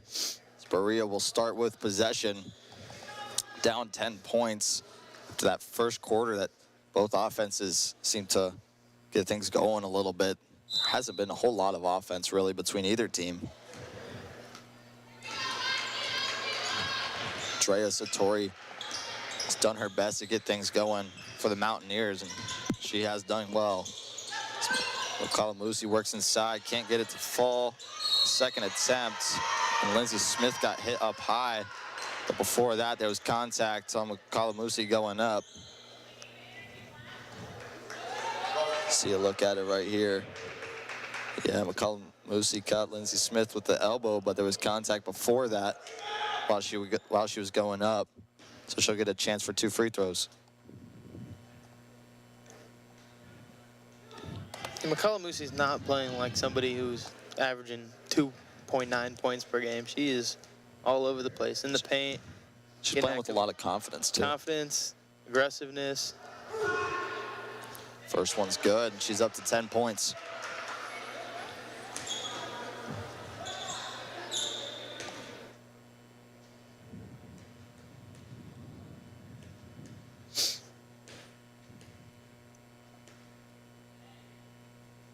Second one is good as well. That Bluffton lead is down to 8 now. See that press again. Mountaineers trying to trap. Pricky bringing the ball up now for the Beavers. She'll take the screen from Smith. Tries to work downhill. Looks like the pick and roll might have been there, but good job denying ball on Kayla Pricky. Lacey Fenstermaker gets it poked away. 7 on the shot clock now. Pricky throws up a deep 3. Won't fall. Rebound goes to Howe. Madison Brown gets called for the foul. She wasn't going to give up the offensive board that easily, or the defensive board rather. A 5'4", 5'5" guard. She does a great job offensively, defensively on the boards. I mean, she kind of sneaks behind you, and she's gonna do all she can to get a board. It's hard to box out because she gets around you pretty quickly. Yeah, That's the thing that's kind of worked for her in Very terms shifty. of getting boards. Gets into position. Pass outside. Tia Moss. Now back out for Satori. Crossing over, up top for Howell. Long three. Rattles in. And this all of a sudden, we're down to 5-point lead. This is that run that Berea struggled to go on so far this game. And that's 5 points in the first 2 minutes of this quarter. All it takes is one shot like that to get some momentum going. Madison Howell had been held scoreless until that three. Briggy outside for Katie Sims, an open look. She connects. It's a big shot. It's a big shot by Katie Sims. Berea and Bluffton trading threes here. Good find by Kayla Priggy there. I could tell she wanted to shoot it. Instead, she just got it back. Kind of a foul. Again on the shot. We'll send a Taya Moss to the line. There's a look at that Katie Sims three. And with that shooting motion of Kayla Priggy, it looked like she was going to shoot it. She kind of passed it from her shooting motion. Yeah, she did. And here's that foul. Yeah, just hands. Yeah, a little overactive there as Moss hits her first. Haven't talked a whole lot about Ataya Moss so far, the sophomore from Clarksville, Tennessee, averaging just under 6 points per game. She connects on both of her free throws. We will have a sub here for Joyce Mukalamusi. And I bet she's feeling it. She's been in there for the past 7, 8 minutes, taking over for Lynn Kayla James, who we still have not seen come back. I don't know if she's maybe out with an injury or what. It doesn't even look like she's over there. Is she on? Yeah, she is on the bench. I don't know. She has not been in since about 5 minutes left there in the third quarter. Drea Satori just got called for her 4th foul, so she is in danger of fouling out now with 8 minutes to play. She's going to have to play a little bit less aggressive on that defensive end. Priggy slashing inside. Good find on the back door. Fenstermaker goes up. She gets fouled. Yeah, good cut back door. Could have had maybe an and one opportunity without that extra dribble, but yeah, I think right here she just goes straight up. Yeah. Well, sometimes you kind of maybe are worried about taking a travel or right. Yeah. But she was close enough to the basket. I think she could have got away with that. First one just rims out. She's not been great from the line so far tonight. She's visibly frustrated, but don't want to take that frustration into this next free throw. Coming away with 1 point here would still be good for this possession. And she does not. It just touched long. Bluffton's inability to hit these free throws down the stretch could come into play, especially as Berea goes to the line just about every single possession. This will be Nevaeh Bates. And Andrea Satori's done a good job of getting her teammates involved. Towards that end of that third quarter, in the beginning of this fourth quarter, she's been driving, getting to her spot, but she's also been finding her open teammates, and she's got a lot of different teammates on the score sheet because of the way she's been able to find the cutter and find the open man. A lot of open shots. This Berea offense has kind of come alive here. I don't know if you noticed this either, but Madison Brown has taken the seat. Coach Shuttler trying to keep her rested for the final run in this one as an offensive board falls, and that lead is down to 3. Ataya Ma is able to get the offensive board and convert the layups. 55-52, here's a trap. And I think, you know, just allowing Berea to stay around. They were around the 7 to 11 point mark most of the game, and they just haven't gone away. And you know, they finally are able to go on an offensive run here with a big 3-point possession there, and we really hated to see that. And there's an offensive foul against Lindsay Smith, and Coach Shuttler is, yeah. I might call a timeout here. There's definitely been a momentum shift. He's visibly frustrated, but might want to take a timeout, talk to your girls. Because this fourth quarter so far has been all Berea. Yeah, neither team really going on a run since Bluffton went on that 11-point run in the first quarter. And Howell is open for three, and she ties it up. My gosh. And this Berea team's just been around, and there's that timeout. They've just been hanging around, and when you let good defensive teams who are able to get stops hang around, their offense is going to come alive eventually. And here it has in this fourth quarter as we're tied at 55 with 6:56 left in the fourth.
So we are all tied up with under 7 to play. We're waiting on Berea to just go on that run. They finally did. 13-3 they open up here in this fourth quarter. Bluffton just unable to hit free throws in this one, 16 of 25. It's come back to bite them a couple times this season. Which feels like haven't been able to make the most of those opportunities. Another turnover down low. Berea gets the foul and one. And that's their first lead and since the 52nd mark in that first half, I think. And that was just hustle points again. There's Drea Satori getting in on the steal. Up until this point, Berea had only played 56 seconds with the lead, but they've been able to stay in it with their defensive presence. And now when they're finally starting to hit some shots, Bluffton cannot crumble to the pressure. Madison Brown back into the game, trying to command this offense. Brinkman at the elbow, hands off to Prigge. She goes up to Howell, gets blocked, comes up with her own rebound, goes up again and gets fouled this time. And Howell, she's had a very sneaky good game so far too, defensively, as the rest of the team has been playing really well, but a big block there.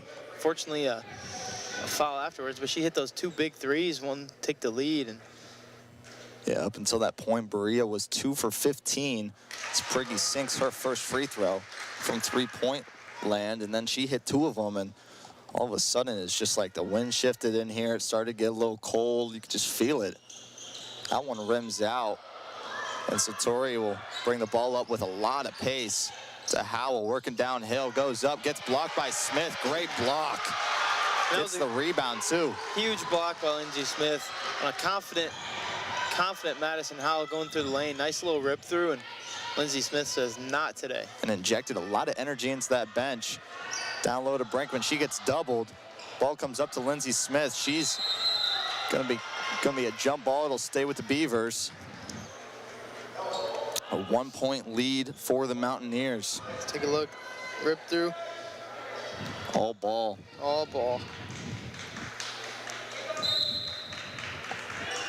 It's worth noting, too, that Berea is into the double bonus, so every time they get fouled, they will be shooting 2 free throws regardless if it's a shot. And those are free ones. Madison Brown steps inside. Are you... A late offensive foul call goes against Brinkman.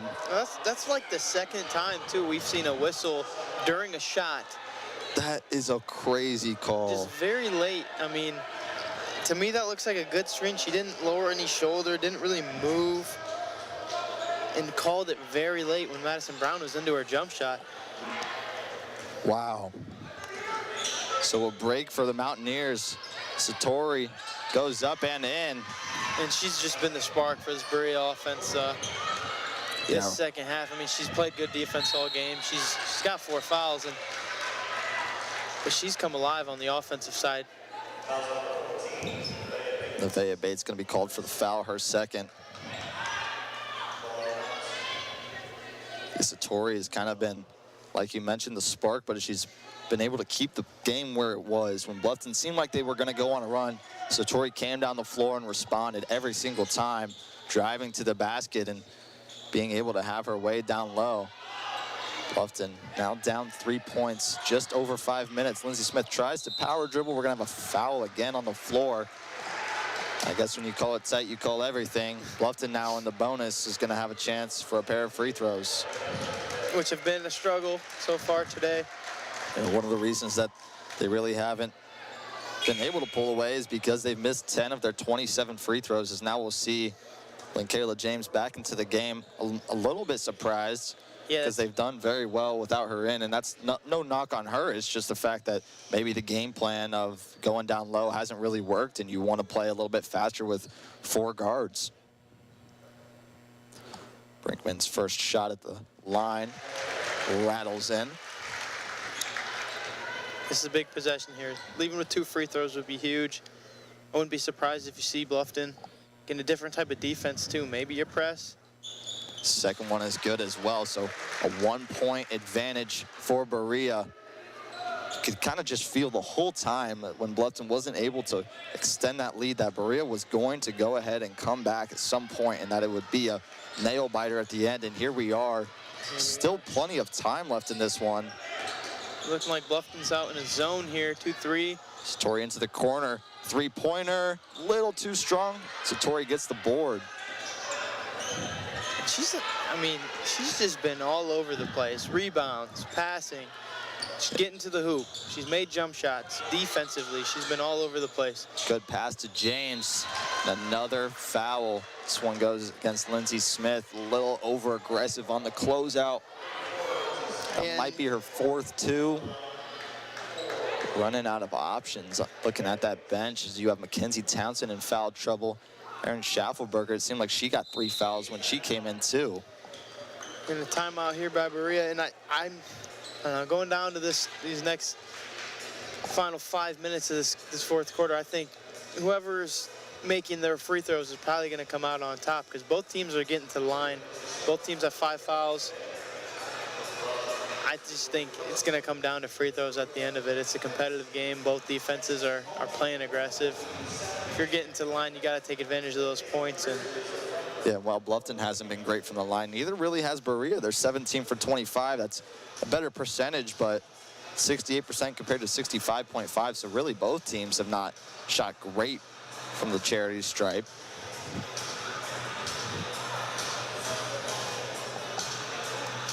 Yeah, if you were to ask me at the beginning of the second half if we'd have a 58-59 ball game going into the 4th quarter, I don't think I would have known what to think. Like, Berea, they did just hang around, but it seemed like offensively, like Bluffton was just in a rhythm of sorts. They were finding their shots.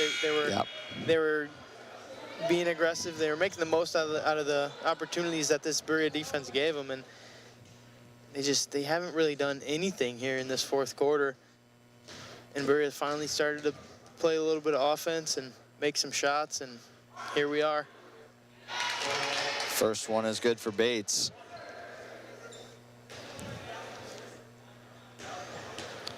Here's her second attempt.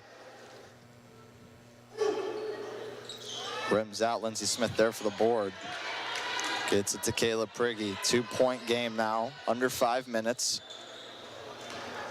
Bluffton not panicking, still taking their time on these possessions. And Berea's had opportunities, too, to kind of pull away with their lead, and it's really just stuck around a 2 to 3 point lead for them, and because of missed free throws or just stale offensive possessions. But Bluffton's done a good job of kind of hanging in there and not panicking after having the lead for most of the game.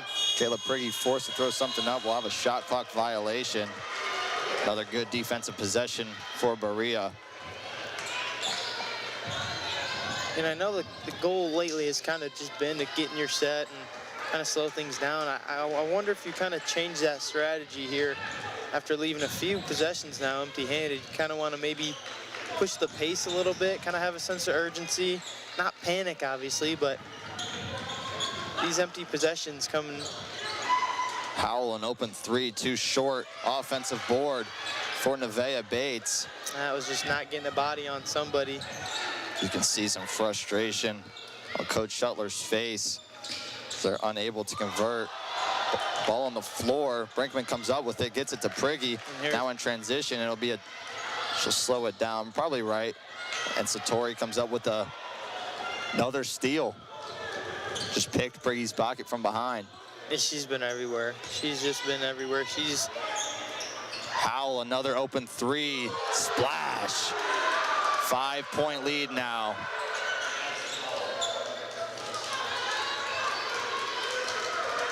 Yeah, this Berea team's really been playing as one. This whole second half, they've gotten pretty much everybody involved in some way. Defensively, they play as such a team. Brown working inside will have a foul. So Madison Brown will head to the line to shoot a pair of free throws. 21-6 Berea in this fourth quarter. They've just had their way. 21 points in 7 minutes. It's pretty remarkable for a team that has kind of struggled to score the rock this year. Yeah, and most of those points, it seems like, have been from Drea Satori setting up a teammate, driving herself, getting steals, pushing the ball in transition. She's been all over the place this fourth quarter, and she's really, I think, has been what's changed the tide here. Yeah, and Madison Howell getting hot from beyond the arc. And I think all three of those shots have been assisted by Drea Satori. I mean, she's just been, they've been taking way better shots. Yep. They've been taking a lot of open shots. They've been getting what they want. And Bluffton really hasn't had an answer in the fourth quarter at all. Satori now working on Brinkman, steps back, long two, off the backboard. Rebound to James. Another offensive board. Coach Shuttler visibly upset over there in front of the Bluffton bench about allowing those second opportunities. Good hands by Rachel Clark. Brinkman comes up with it. She'll slow it down, get it to Madison Brown. We'll have a timeout with 2:29 remaining. Coach Shuttler wants to talk things over. Maybe talk a little bit of strategy as they've been outscored here in this fourth quarter rather, 21-8, a 13-point advantage just in the last frame alone. Brinkman leads the scorers for Bluffton with 16. Jake, what do you think Bluffton has to do down the stretch to get back in control of this game, try to take a lead and close out this thing with a win? As I kind of mentioned earlier, I think whoever makes their free throws in the fourth quarter is probably going to win this game. I think Bluffton's probably going to draw something up here. Big possession, probably a quick two, get back on D, get a defensive stop, and then have a possession to try to take the lead. This possession's huge for them, though, coming out of a timeout. They want to get what they drew up. If it works, this is definitely going to be a tide turner. But you got to stop Drea Satori. She's just been finding teammates, finding her spots. She's been pickpocketing girls all day, getting on second chance points. I think stopping her late in the game and just getting what you want, not playing Berea's game. There's a box look for Bluffton on the inbound. They'll get it up to Brinkman, who hands it back off to Brown. She'll take a screen from Lindsey Smith and has to reverse it. And Kayla James is going to be called for the foul. Lindsey Smith will go to the line. Looks like they just got their feet tangled up. I think that's James' fourth foul now. And that's been a battle. I mean, that's probably one of the softer calls out of those two today. They've been back and forth, and I think, yeah, their feet just got tangled. And oh, I thought that was the fifth foul. I thought we would enter the bonus. I guess not. Yeah, I thought that was as well. Maybe because it's an off-ball foul. Again, I'm not the best. Madison Brown through contact. How about that? You needed a spark, go to Madison Brown. She finishes and has a chance to tie things up. Yeah, and in a game where, she's coming off of a season high 23 points, she hasn't really been able to do a whole lot with Drea Satori being on her all day. But when it comes down to the clutch, Madison Brown's going to put the team on her back. She converts. Free throw is good. That's huge. That is huge. Tie things back up. Berea now with 2 minutes left. Like we've seen them do time and time again. Satori will set up the offense, gets it to Spalding. Spalding trying to get it to Linkayla James, but can't. Again, still battling down there with Lindsey Smith. Finally does. Outside for Satori, long two, won't go. Offensive board again, and we're gonna have a foul go against Lindsey Smith. That might be her 5th if it is against her. They might have got Maddie Brown. No, that's probably on Lindsay Smith. And if that's her 5th. It's her 5th. They're going to have to go to Mackenzie Townsend here, who also has 4 fouls. Yeah, that Frustrating day ends for Lindsay Smith, but she did a fantastic job trying to shut down LaKayla James. Can understand why she's still going to be upset. She did do a good job, you know, like. When they're calling it tight, that's just sometimes you're going to get those fouls. But I'm not sure what LaKayla James has. She's been averaging 14. She hasn't been their 1, 2, 3, or 4 option today. So credit Lindsay to holding her. Yeah, that's a tough day. I'm not tough mad assignment at that. like that. That's a very tough assignment. I'm not mad at fouling out with 1:40 left. I mean, she's been going at it all game, and you hold their leading score to 7, 8 points. That's a win. Madison Brown comes up with the offensive board. Brinkman gets it back out to Brown. Brown drives in right side. Not a lot there. Townsend shot fake. Now outside to Priggy. 8 on the shot clock. Brinkman gets inside, lays it up, and it's just too strong. But Madison Brown there for another offensive board. This clock keeps ticking away into the corner. Brinkman, shot fake. Now left-handed layup off the glass. Again, too strong. James there for the board. Berea sporting a 1-point lead, trying to hang on. Satori now takes things in front of the bench. We'll have a timeout with under a minute remaining. 59.5. My gosh, this has been a pretty crazy game here with Berea. Just putting it all on the line here in the 4th quarter.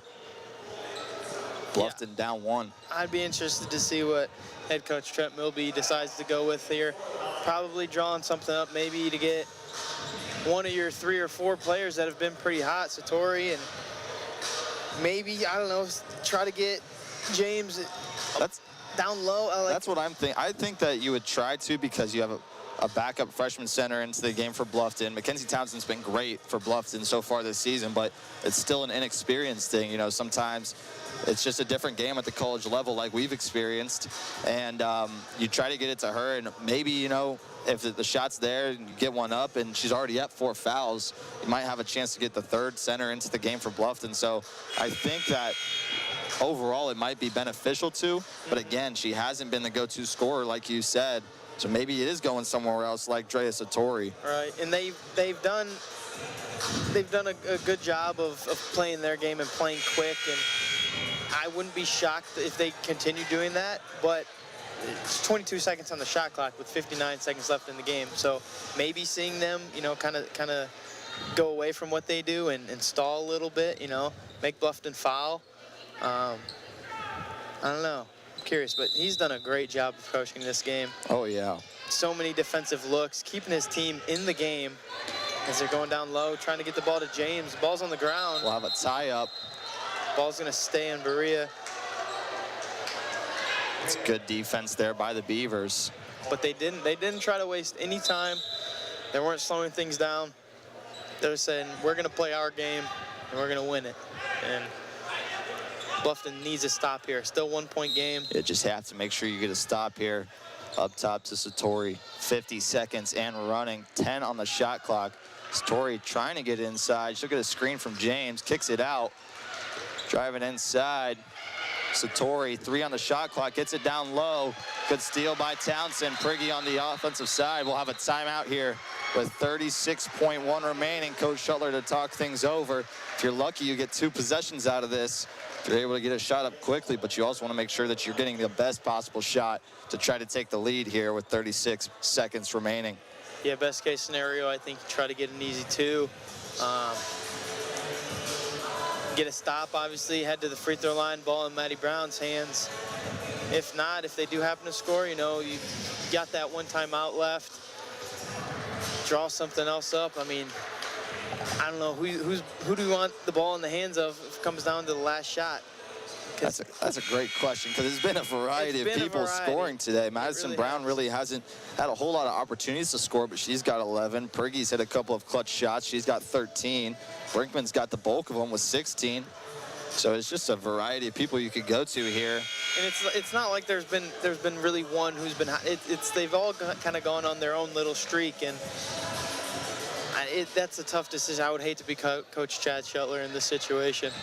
I'm sure he's pretty upset being in the situation as is, having that lead throughout the entire game. And yeah, in the second half, you don't think you'd be having to think about who's going to take the last shot, but there he draws up a pretty nice play for Brinkman, but good recovery by the Berea defense to swat that one out of bounds.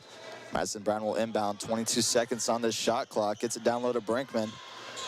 Townsend from the elbow, rims out, no way, and we'll have a timeout called. And that's her shot.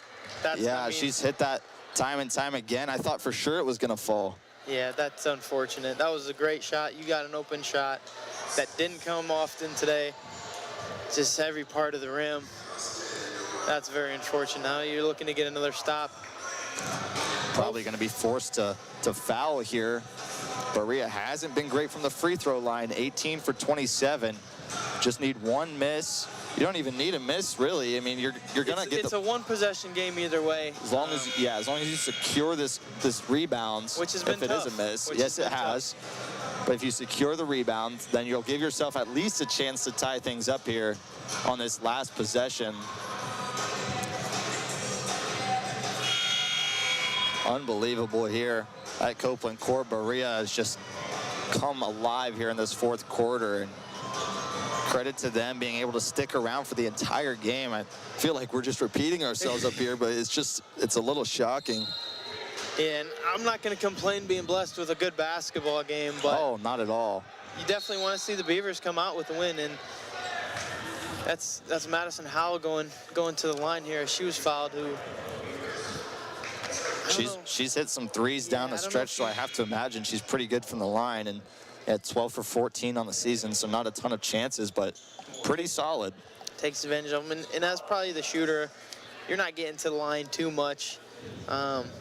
Staying around the three-point line and whatnot, but 12 for 14 is taking advantage of her for opportunities as she knocks down the first. It's a big free throw there. Here's her second attempt. That one's good as well, so a three-point game. As the Beavers take their last timeout. Gonna have to make it worth it here with 20 seconds left. Gonna have to draw up a three. Probably will try to get some of your better three-point shooters into the game. Maybe Kyla Columber and Katie Sims. Yeah, would not be surprised if we made some type of sub. Nobody's gone to the table, though, so. Nope, but you have Rachel Clark out there, and you have Kayla Prigge, who are both very good three-point shooters. I've shown it time and time again. Madison Brown can make it, too. Yeah, she can shoot the basketball. She doesn't. Ball's in her hand a lot. And not a lot of the time is it around the arc taking a jump shot, really, right. but she can. And yeah, when she gets left open, she'll shoot it. But yeah, only 12 attempts on the season from beyond the three-point line. But she's 5 for 12, so she can make it. She just doesn't look for that shot very often. That doesn't mean that she has an inability to shoot it, as it will be Lacey Fenstermaker now into the game for Mackenzie Townsend. Fenstermaker also has a decent ability to shoot threes if she's forced to. Remember, in her first game, she was able to sink a pair. But she just doesn't shoot it very often. Similar to Madison Brown, it's just not part of her game. She's only had 2 attempts on the year.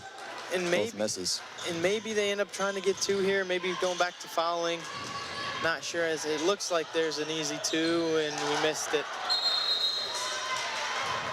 And that was just very unfortunate, as you kind of get the look you want. An easy lay-in, Unable too strong, and now you're hoping for missed free throws here, as we kind of knew it was going to come down to free throws, as we saw how this fourth quarter was shaping out. But I like the decision to go for a 2 there, a quick 2. I feel like every announcer says that. You can always get the quick 2 and foul. I like it because of the free throws, you know, like right. They haven't been easy for both teams today. So I do like that, going for a quick 2 and hoping you miss one of the two free throws or even both. And that one's good. No timeouts for the Beavers. They got to go fast. Caleb Prigge pushing it forward to Lacey Fenstermaker. Crosses over into the lane. Left-handed layup is good. 6 seconds left. Going to be forced to foul immediately. We're going to have a timeout. So not quite over yet with 6 seconds left. Trent Milby's going to use another timeout. Bluffton's going to have to foul here if they can't get a steal. Hope that they miss one, come down and hit a shot. But anything is possible, as we've seen time and time again here at Copeland Court. yeah, I mean, this is shaping out to be an ending that You'd like to forget? you'd like to forget, yeah. But we've seen crazy things happen. Madison Brown with a 40-footer the other night. And Yep. so, I mean, who knows? Maybe you foul, they make one free throw, you get lucky and hit another deep shot, or get fouled on a 3. I don't know. I mean, you can only hope that we get a stop here and with no timeouts, hopefully get to a spot. And it would be a pretty hard loss for the Beavers to swallow, as they played 3 really good quarters of basketball and just, I don't even want to say fell apart. It was just like Berea finally got to what they wanted to do. Yeah, and when you just leave a team hanging around all game, you kind of never really bury them. Like, right. It's especially a good defensive team. It's tough to. This could be a tough loss to swallow. Taya Moss at the line, 15 for 22 on the season, 68%. First one is good, makes it a 3-point game. So now you got to get the ball out of the net if it's made. If not, just push it as quick as you can, get it to a shooter, and hopefully you put up a decent shot. That one's good. So a 4-point lead now is almost surely gonna put it away unless Beavers are able to pull off something crazy here. Madison Brown gonna have to try to shoot it and get fouled. She gets it off and banks it in, but it doesn't matter, as they down 4. I can't believe she made that still. She just threw something up, a hook shot.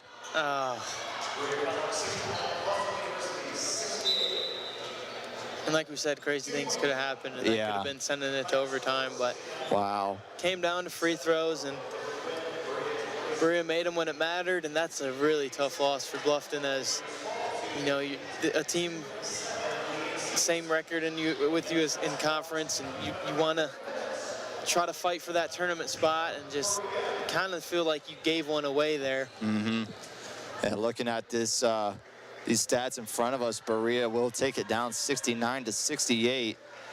Berea, I mean, some of these stats are in favor of the Beavers, and they still were not able to capitalize. The turnovers were massive. Bluffton turned the ball over 19 times to Berea's 15 times. I mean, +4, you get 4 extra possessions in a game.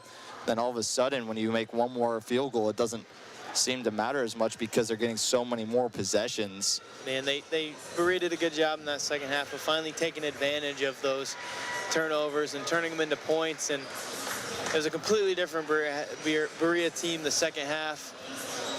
Yeah, 14 second chance points for Berea, only 4 for the Beavers, and Beavers had 13 offensive rebounds and only 4 second chance points. Just seems like there were a lot of ways that they could have put this game away, and they couldn't do it. And Berea's going to sneak out of here with a win, play spoiler. They'll move to 3-6 in the conference. Drea Satori had 13 points. I mean, it was a complete team effort. 4 players in double figures. Drea Satori with 13, Jaden Merriweather with 12, Madison Howell with 11, and Joyce McCollum-Moosey with 11 as well. Just everybody getting in on the action. Not one person really.